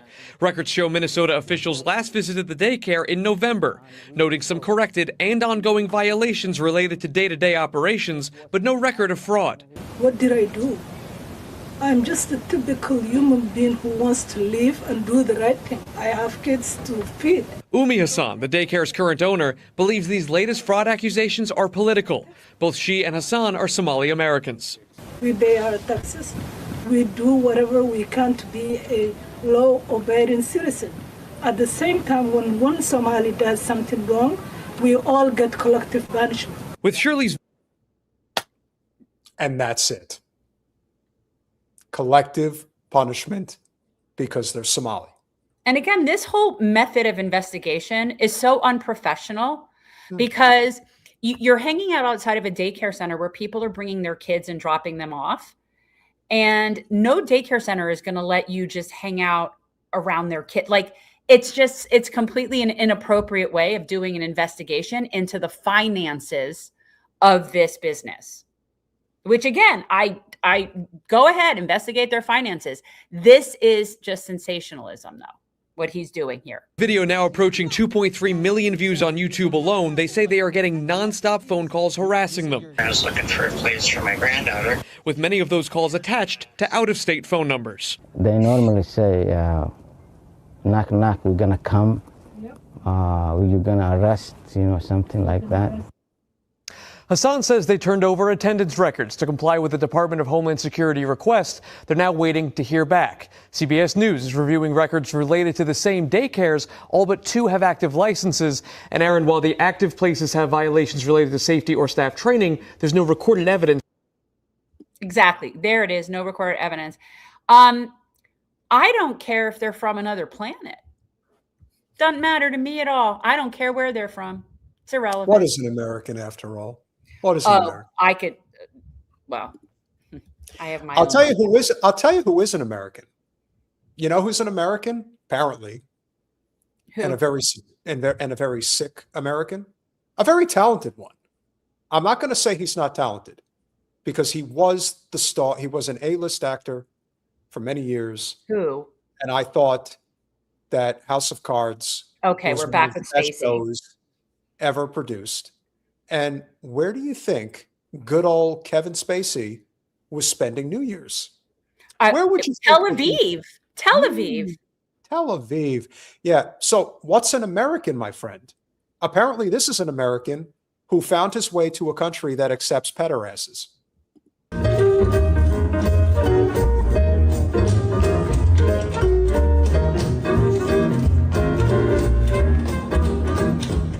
All pederasses flee to Israel. His name was Bojangles, and then he'd dance for you. Dance a lick right across the cell. This is so pathetic. Are you serious? Grabbed his pants, took a better stance, jumped up high. This can't be real. That's life, and I tell you, I can't deny it. Oh, this is pathetic. Many times I thought of quitting, baby, but my heart won't buy it. This is And so I will never pathetic. forget Like, hearing the remarkable words of the great playwright Eugene O'Neill said in Hebrew. In fact, oh my God. It really is a home for all the pederasses. So This is what has become of someone that actually is talented, that they've been reduced to basically singing at a nightclub, at a like coffee shop in Reno or whatever. Like that's how ridiculous. It's like the end of Raging Bull with Jake LaMotta having to, go in those, 2-bit, areas where what was he supposed to do? He basically became, what do they call him? Well, it can only exist really in a place where pederasses get, that's where they're very welcome. They're welcome in Zio Hell. Yes. It's pitiful. And that was pretty pathetic to watch, I must say. And he's not known for singing and dancing. Like, I mean, I'm sure he can get away with it. Like, I'm sure he's got that, but really? Yeah, no, I really think that it's it's a reflection of, just how unbelievably silly so many people are when it comes to defending things that do not need to be defended. That is what we've learned. I think as much as anything, we have to recognize that it's when someone says, what is an American? Well, you know what? Somebody who works in a daycare center that just happens to be Somali and is trying to do right by this country, that's more of an American than somebody like Kevin Spacey, who, whether he's truly a Zionist or not, it just matters that he is who he is, and the Zionists are protecting him and using him as a weapon. As far as I'm concerned, that's a traitor. That's somebody who can't even face the music. And I'll tell you, Jen, there are a handful of people that were supposed to come forward against Kevin Spacey, and they disappeared. Yeah, there is Who do that. you think made them disappear? Yeah, I mean, I'm just saying, who's protecting the pederasses? I don't know. We know who's protecting them. And I just hope that people understand that this is a very big deal. And I want I want people to realize that with all these stories that have come out, it is incumbent upon us to do what we can to make sure that we are doing our part, even at the risk of our channel shutting down. We have to keep bringing attention to these stories. Here's a story from last night that I think a lot of people may not have been aware of, but I was, because I happened to be in the UK. London denies Star of David removed from Israeli flag during New Year's Eve special after facing backlash. Now, let me assure you, the Star of David was removed from the Israel flag. And you know what? I couldn't be happier, because Israel's not real. It's just made up. Now, I don't know if there is a better image here that can be used, and I'm going to see if they check it out. But here's what we know. A spokesperson for London Mayor Sadiq Khan denied speculation that the British capital deliberately removed the Star of David from the Israeli flag that was displayed during the city's New Year's Eve fireworks spectacle on Wednesday night. Flags from around the world were projected onto the London Eye Ferris wheel to form the European Union flag in an effort to celebrate the diversity of people in London and send a message of unity for 2026, according to the mayor's office. It was displayed as part of the city's celebration to welcome the new year. But some viewers noticed the Israel's flag appeared simply as a white rectangle with two blue stripes. The iconic Star of David that is typically in the center of the flag was not clearly visible, which prompted some social media users to claim the symbol of Jewish identity was removed or erased. Well, haven't we learned that it doesn't really matter what you think when it comes to Jewish identity, because the state of Israel is not supposed to be Jewish identity? At least that was my theory, Jen.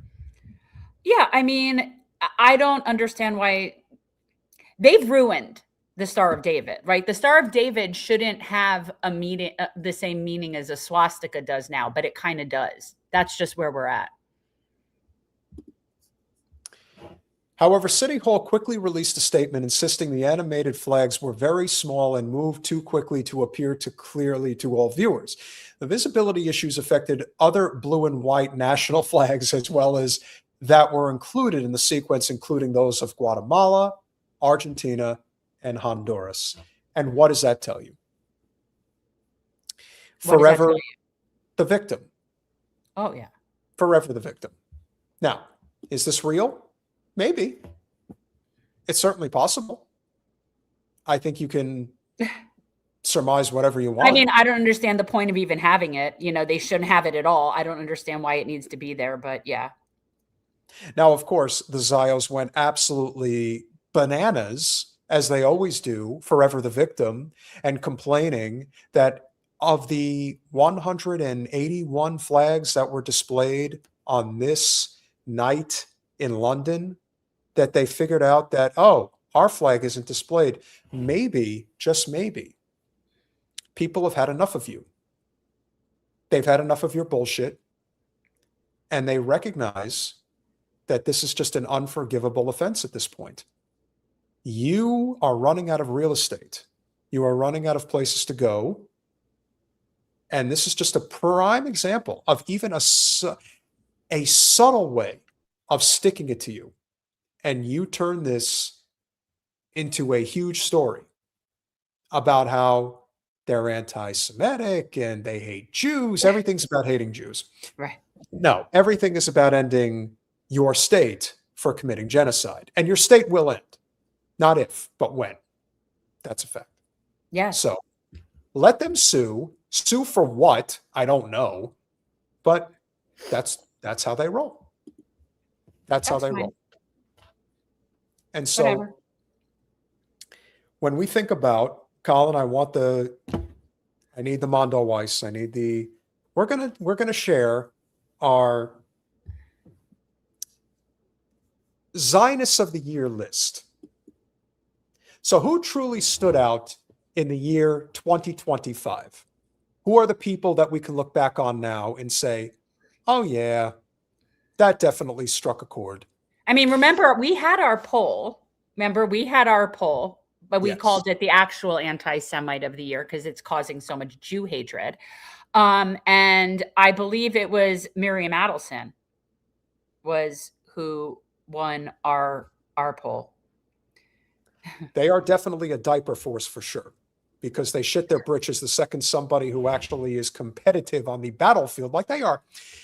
This isn't a comprehensive list. There are too many propagandists, politicians, pundits who spent 2025 justifying mass slaughter, dehumanizing Palestinians, and manufacturing consent for atrocities.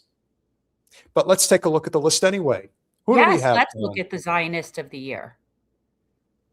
Colin. Oh, well. Well, the Donald, of course, had to make the list. Donald Trump earned Zionist of the Year by proposing the most cartoonishly evil ethnic cleansing scheme imaginable and supporting Israel's genocide in Gaza in February of 25. Trump announced plans for the U.S. to take over Gaza, expel its 2 million Palestinian residents, 1 million, and transform it into the Riviera of the Middle East, literally calling it for forced displacement to make room for luxury resorts. He even posted an AI-generated video depicting Trump Gaza, a luxury resort complete with himself and Netanyahu's sunbathing and a golden Trump statue. Sounds about right. Who's next? Barry Weiss. Barry Weiss is a former New York Times editor and founder of the Free Press, a news outlet that became a major pro-Israel propaganda machine. In 2025, she got $150 million from CBS and became editor-in-chief, using the platform to publish investigations claiming starving Palestinian children in Gaza weren't actually starving, they were just sick. Yeah, I remember that one. Next up. I'm not, yeah.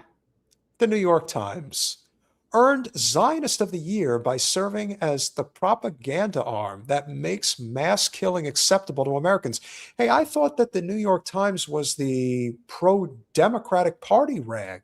Right, oh, that's right, that's it is. what they are. They're empire. They're the pro-capitalist rag.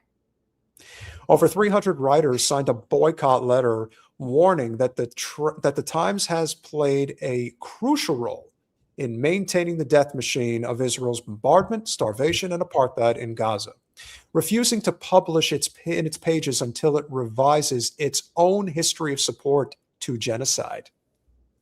Next one, please. Why did you put me on this list?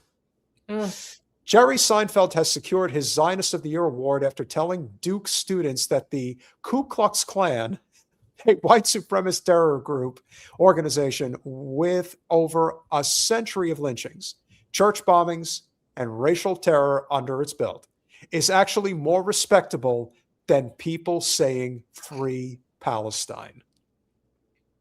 Yeah, that sounds about Jerry-esque. Hence why we don't do Festivus anymore.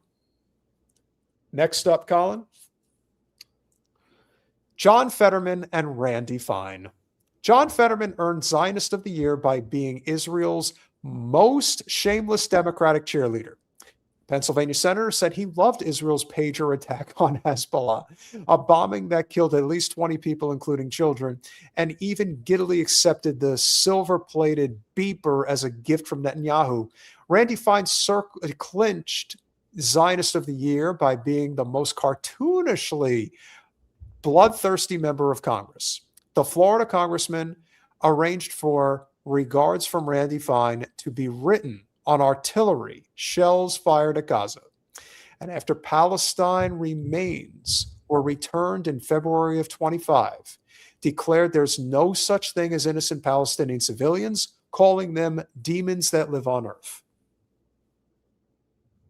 Pretty sick. Although I do I do agree with the combination of Fetterman and Randy Swine together. Yes. I do agree with that. That's a good pairing. Next one, Colin, please. Van Jones earned his Zionist of the Year consideration after appearing on Bill Maher's show and turning dead Palestinian children into a punchline. He claimed Iran and Qatar are running a disinformation campaign through TikTok and Instagram. The CNN commentator dismissed documented evidence of Israel's mass killing of children as foreign propaganda, conveniently avoiding any mention who's actually doing the killing, of course. Oh, you mean when he was like, oh, dead Gaza baby, dead Gaza baby. Really? Did he? And then even within shortly thereafter still was making appearances. Like that was just an okay thing. Like this man should be a pariah from all media. I agree. But then again, they all kind of are at this point. And there's a lot of them out there that are saying things that are making them look the fools that they are. And this is just another example of how every person on this list pretty much does it for money and power. Whether they truly are ideologically in line with that, I don't know. I don't care. In fact, I have a little bit more respect for those that are true believers than those that are just doing it for pay. Could you imagine going to sleep at night knowing that you are causing mass murder for you to get paid? Which is why I say you are a mass murderer by proxy if you're supporting Israel or being paid as a part of the Israel operation. And that includes somebody like Nick Shirley, who was clearly paid to do that investigation about last mayor in Gaza. Yeah, well, I think also this is done from so much like systemic dehumanizing of Palestinian people in general. And so I think people are able to rationalize it based on so many years of dehumanizing a population, which, yeah, they do know better, but they're also getting paid to pretend like they don't see anything. They're getting paid to look the other way. And as far as Fetterman and Swine, they're just disgusting people. And I want to conclude tonight with this message. We're going to keep it short and sweet, but it's very important. Yes, they are watermelons for people asking. They are my watermelons. I do not have my keffiyeh with me. That's the one thing I forgot at home, which I'm kind of sad about, but yeah. House Dem leaders funneled millions to an AIPAC-funded group that spent millions to back pro-Israel candidates in primaries, according to new tax docs with sludge. You know, for years, Wasserman Schultz was heavily funded by the very worst of the very worst. Big Sugar, private prisons, payday lenders, the military-industrial complex, anti-healthcare initiatives. Now all that money is basically funneled through law firms, different NGOs with, you know, super PAC attachments so you don't have to disclose who the people really are. Do you think for 1 second that the Democratic Party is giving up their financial infrastructure that is the pro-Israel lobby? Alon Mizrahi, the anti-Zionist Jewish writer, has made it very clear, which was my theory last year. We can say last year now, but was my theory that as the libertarian right continues to push the GOP away from Israel, the Democratic Party is going to welcome Israel's support with open arms. That's what's going to happen. That's where it's going. Guys, check out handmadepalestine.com. That is where I got my keffiyeh. I saw somebody asking where they could get one.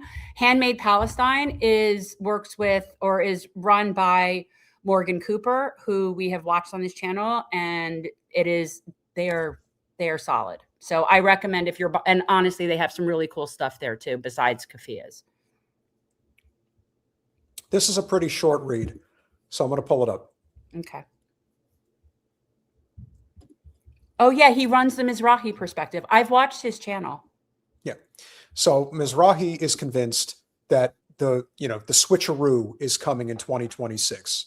No, the Mizrahi perspective. You know, Mizrahi is the type of Jew that the Ashkenazis labeled Jews from North Africa and Jews from West Asia. So it's a phrase called Mizrahi Jews. That's not his name. And also it's a made up name from the Ashkenazis, but yes. So according to David Moore of Sludge, House Dems gave millions in dark money to AIPAC-linked 314 action.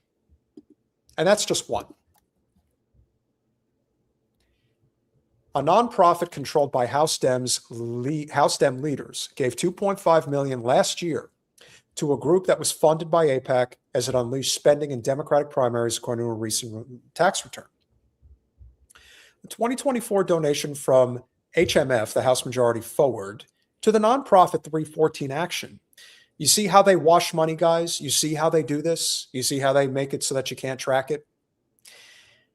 Was the first time it made a donation to the advocacy group, according to a review of tax filings. HMF, led by former Nancy Pelosi aide Mike Smith, operates as the dark money affiliate of the House Dems super PAC arm, the House Majority PAC, sending it tens of millions of dollars in anonymous funding last cycle. The 314 Action, founded in 2016, says it works to elect science and STEM-educated Dems to office. Last year, its spending on ads and direct mail spiked in a pair of Democratic primaries in Oregon, around a precisely timed $1 million donation it received from United Democracy Project, the super PAC of the pro-Israel lobbying organization, AIPAC. Jen, would you like to continue? I'm trying to answer some questions. I'm sorry. People are asking questions about Mizrahi Jews, and I'm just trying to educate. I'm sorry. I got distracted. Where are we? Top. Okay. At the time, 314 Action pushed back against a May 3rd, 2024 report in The Intercept that it was receiving AIPAC funding to purchase ads backing a pair of state representatives deemed to be more pro-Israel. Maxine Dexter in the Oregon 3rd Congressional District and Janelle Bynum in the 5th. In comments to Sludge, 314 Action President Shaughnessy Naughton called the Intercept's report inaccurate, but she declined to provide any details on her claims or more information on her super PAC's recent funders. The day before the May 21st primary election in Oregon, 314 Action's executive director Eric Polyak wrote on Twitter that he was waiting on the Intercept reporter Ryan Graham to issue a retraction. Good luck on that. Yeah, really. The tweet showed a screenshot of 314 Action's FEC filing information for April, which did not show AIPAC affiliated group. When 314 Action's next monthly FEC filing was released on June 20th, it showed the $1 million donation from UDP received around the time the group was spending to support Dexter and Bynum in their primaries. Because the donation from UDP was received on May 1st, it was not publicly disclosed ahead of the May 31st primary. So there you have it. And this is something that is going to be repeated over and over and over again. You think that they're going to stop? They're just going to refine their approach. And the approach is Israel today, as the minority leader in the House says, Israel today, Israel tomorrow, Israel forever. And they mean it. Yeah. So if you think that you are going to hostilely take over the Democratic Party, this is what's coming ahead for you in 2026. So hang on tight, because it'll be quite a bumpy ride, especially if you're thinking of taking over the Democratic Party. And as 07 says, brought to you by Palantir. Smash that like button, share and subscribe, and make sure that you share the stream if you can. And for the final time this evening, we have gotten even more super chats. We want to give some big shout outs here. Dr. MK Ultra with the 499 pounds. Somali dude here. Are we the scapegoats of 2025? Yeah, well, you're one of them. And I would say going into 2026, because if there is any way for the powers that be in the oligarchy to find more ways to get people to kick down, they're going to do it. It's all a distraction, and it all makes everybody be looking in the wrong direction as to the problems that we have. Gezin with the $2. Dan Pena model evil scumbags. Don't know the Dan Pena reference, but I will take your word for it, my friend. Josie Justice, thank you so very, very much for the $20 super chat. Happy New Year. Stay safe, stay vigilant, stay strong and active. And you the same, my friend. Really appreciate you. FYI, you see with the $5 super sticker. Thank you very, very much for your support. Uncommon Magic checking in again with the $5 super chat. I have a dream. It involves Elon, BlackRock, and a wood chipper. Are we square? Are we square? All right, no, we're not going to do that. This gets you banned from here. You don't even have to be really nasty. Yeah, Joe, ain't cool, brother. Ain't cool. Nick got the To Catch a Predator vibes. Uncommon Magic with the $2. I'm not going to say that, but it's understandable why he's not just. Well, but that's what I'm saying. It's not like good journalism; it's sensationalism. Exactly. And it is not that we are okay with fraud. It's so funny how people do that. They straw man it, like, oh, so fraud's okay. No, nobody's saying fraud is okay.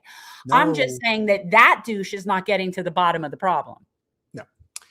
Dr. MK Ultra with the 199 pounds again. USA is still bombing us, by the way. Not surprised. We bomb everybody. Well, first of all, let's be clear that Somalia has always been since colonization, a source of problems and conflict because of its location and being right on the water and being right in the Horn of Africa. It is and with all the colonizing forces coming in there and doing what we colonizers do. And Somalia has always been a major subject to colonialization. Like, it's a problem. Agreed. Anthony Aguilar with the $9.99. Crash Padidot He's talking about Cash Patel. He's calling him Crash Pat Idiot. Pat Idiot. Oh, okay. Yeah. Instead of Cash Patel, he's saying Crash Pat Idiot. And FBI agents immediately deployed to Minneapolis. 2 birds, 1 stone for Trump. Villainize Somalis, attack walls. It's all manipulation, counter accuse, deflect from Epstein. If anybody knows, it's our friend Anthony Aguilar. Uncommon matched with the $2 again. Nikki, a PDF perving at daycares with a camera. Hey, I don't know. I tell you, the thing that really pissed me off was the fact that he was lying. He was lying right there on camera. He's like, oh, I have my son here, Joey. I want to. It's creepy. Like, Dude, again, that's really? not professional reporting. Wait, if there is, it's got Guinness in it. Yeah, or it's got corned beef in it. Sassa with the $20 super sticker. Needless to say, thank you very much. And I dig that profile pic. You catch it? Yeah, it's good. We need to purge that shit. I like tacos.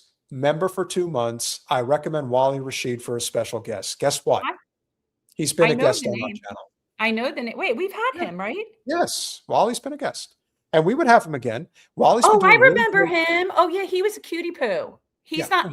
English was his second language, right? Like he's not. He's from. No, Where's Wally's he's Palestinian. He's Palestinian. Okay. But Wally's also done really great work covering the connection that our friend Ken McCarthy has been. Because I don't know if those two linked up or not, but Wally has really honed in on the JFK Israel connection. He's been doing a lot of great work lately. So big shout out to Wally Rashid. And I Like Tacos decided that they are really in the holiday spirit still, gifting 20 Revolutionary Change memberships. First of all, I Like Tacos, just the name, right? Like you will always have a piece of my heart because I really can't think of a lot of foods that I would just like more than tacos. You want a piece of my heart?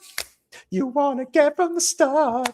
I know you got my heart. I like tacos and fish tacos and shrimp tacos. Those would be my 2 favorites. It's awesome. And I appreciate that very much. Guessing with the $2, Wally Rashid, guest would be great on JFK. Absolutely. 100%. Yeah. All right, Rachel, make a note to reach back out. Let's have Wally come back. Love to have him talk about JFK. Sometimes you guys just have to remind us because we've been doing this for more than 5 years. No, you know what would be great? We should have Wally come back with Ken McCarthy. Oh, that would be a great panel discussion. Okay. Have those two. That would be Ken's always game to come on and talk. Yes. So we'll set that up. I Like Tacos with the $5. Love you, Jen. Peter, you the man. Colin rocks my socks. Let's go. Would you all consider Lee Camp as a guest? He needs our help. Jen, would we consider Lee Camp as a guest? We consider Lee. Lee was just here not that long ago. We had Lee on within the past month. We've had him on multiple times, and he's always invited on. We even had his lovely partner Eleanor on shortly afterwards. And this is the kind of shit that's also going to get you banned from my channel. Dude, Charlie, what you might as well tell me you're a Patriots fan, and we'll seal the deal. Thank you. Bye-bye. Mod own, Charlie, come on. You hate tacos? I think that, you know what I think that was? I got to be honest. I think that globalize the enchilada. No, I think he celebrate. No, that was Damian Thorne talking. Charlie, just admit it was Damian Thorne who had that opinion. We can agree that you were possessed and you don't really mean that. And to take us home, as always, our most incredible backer of our channel with the cutest little munchkin baby, Saeed with the 50 Revolutionary Change memberships, and Mohi with the Mohi. And I'm gonna write a Mohi song. And here's the thing, is Mohi, tell me, Saeed, is Mohi still in the little phase, or how old is that picture? Like, is he still juicy like that? Or are you going to tell me now he's surly and 16? You know what I mean? Because that's what happens to them. They come back, but there's a period of time where you want to look at this picture so it reminds you why you don't want to throttle them. I'm just putting that out there. Okay. I have 2 more days, full days. 2013. So the baby is grown up, but still cute. No, he's not that grown up, but 2013. Yes. So yeah. Okay. So I'm here for another 2 full days. I come back on Sunday. So if anybody who is from the UK has any recommendations, send an email, please. I But certainly he's in Dublin. He's in Dublin, so it's Yes, not I'm like in you're, Dublin. Yeah, I mean, I can. because they want you to go try to meet Tig, but Tig's in Cork. I could probably get, well, Cork I could get to by train. It's well, just a look, matter of time and how much time Yeah. you want to spend traversing. Yeah, that's true. I still have a lot more that I want to do, but I'm always open to suggestions. I can't get to Wales, Henry, so that's not happening. I was even thinking I had a half-baked idea that I could get to London, but that's not going to happen. I'm just going to have to come back. But it's Yeah, this is not a time for you to go to London.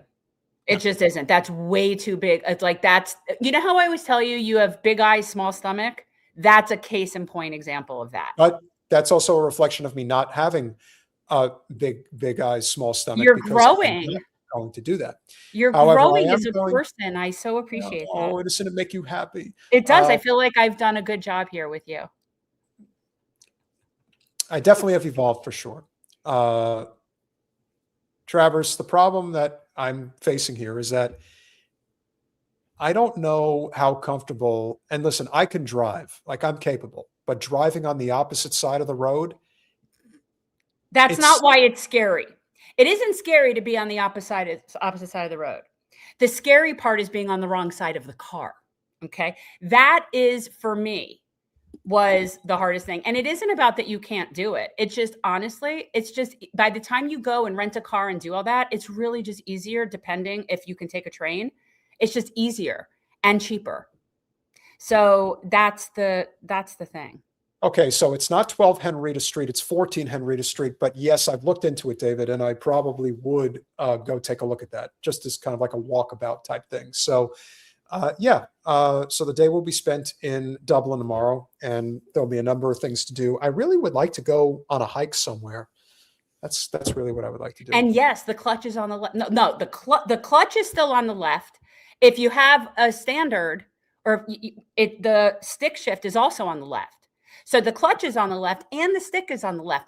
And I was I definitely was not willing to do that. It was weird enough being on the wrong side of the street, wrong side of the car. There was no way I was changing gears with my left hand.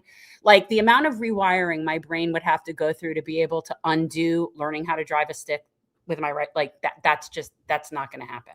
Charlie, you can't give up on the G-men. You can't. We've got a blue chipper quarterback. We're going to either get the first or second pick in the draft. We have to turn over the entire administration. Can't have the same GM. Going to have to get out there and get a good coach. We'll see what happens. But I'll tell you one thing that I also really liked riding on the Enterprise. Interesting. Good point to note. Getting a car hire is cheaper than the train. So, and Travers knows, because he knows where you are from where you are to Cork, because he's been in Cork. So that's an interesting. Travers, are you in Aberdeen or Cork right now? Okay. Yeah, no, he knows he's not in the UK. He knows. But he did go to the UK. I was in the UK earlier today. I was Yes. in Northern Ireland, which is the UK. But like I said, the thing that really has stood out, aside from obviously some great sites that I've seen so far, is that the quality of the food is just better.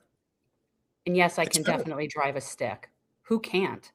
I And can't- well, by the way, Peter would never put his mouth on that in a million years. It wouldn't matter one bit. It wouldn't matter if it was there is no chance that he would put his mouth on that. I'd rather not get sick. So with that said, I will He's be in live on Aberdeen. Saturday night, late again, but I do have to get to sleep because it is late. So if you guys would be so considerate, smash that like button, share, subscribe, do all those things that we ask you to do. And I can't leave yet because Miss Capri, so hamburger with the $5. I heard that in Ireland, all the taxis are driven by leprechauns. Is this true? They're not driven by leprechauns, but let me tell you, if you want to learn about real Irish culture, you just listen to what the cabbies have to say. Because You do if you can understand them, and that'll depend on what part of Ireland you're in. Truthfully.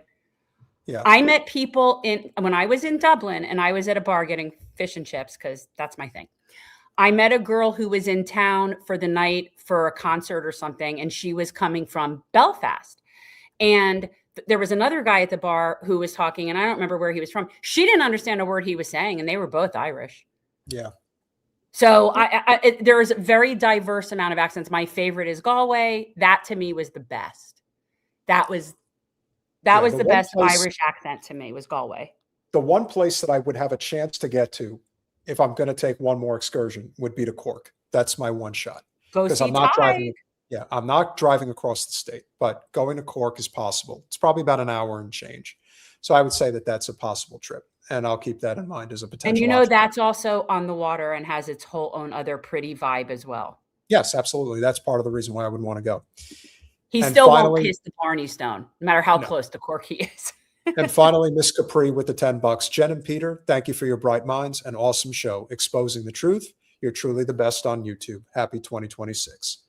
Thank you very, Miss very Capri. much. Appreciate you. So one more time, smash that like button, share, subscribe, do all those things that we ask you to do. Can we stop doing it? Oh. I'm meeting my people. He wants to know if there's deadheads here. Hi, watching one. Hi. Seen a lot of shows. And then finally, Bracklin, who I'm believing is an Irishman. Yeah, Peter, the Hollywood Irish accent won't get you very far. Holly Weird. Yeah, I agree. But I'm learning. And Ireland is the best. So smash that like button, share, subscribe, do all those things that we ask you to do. We appreciate you all. We love you all. Happy New Year. I'll see you Saturday. And Free Palestine. good night, guys.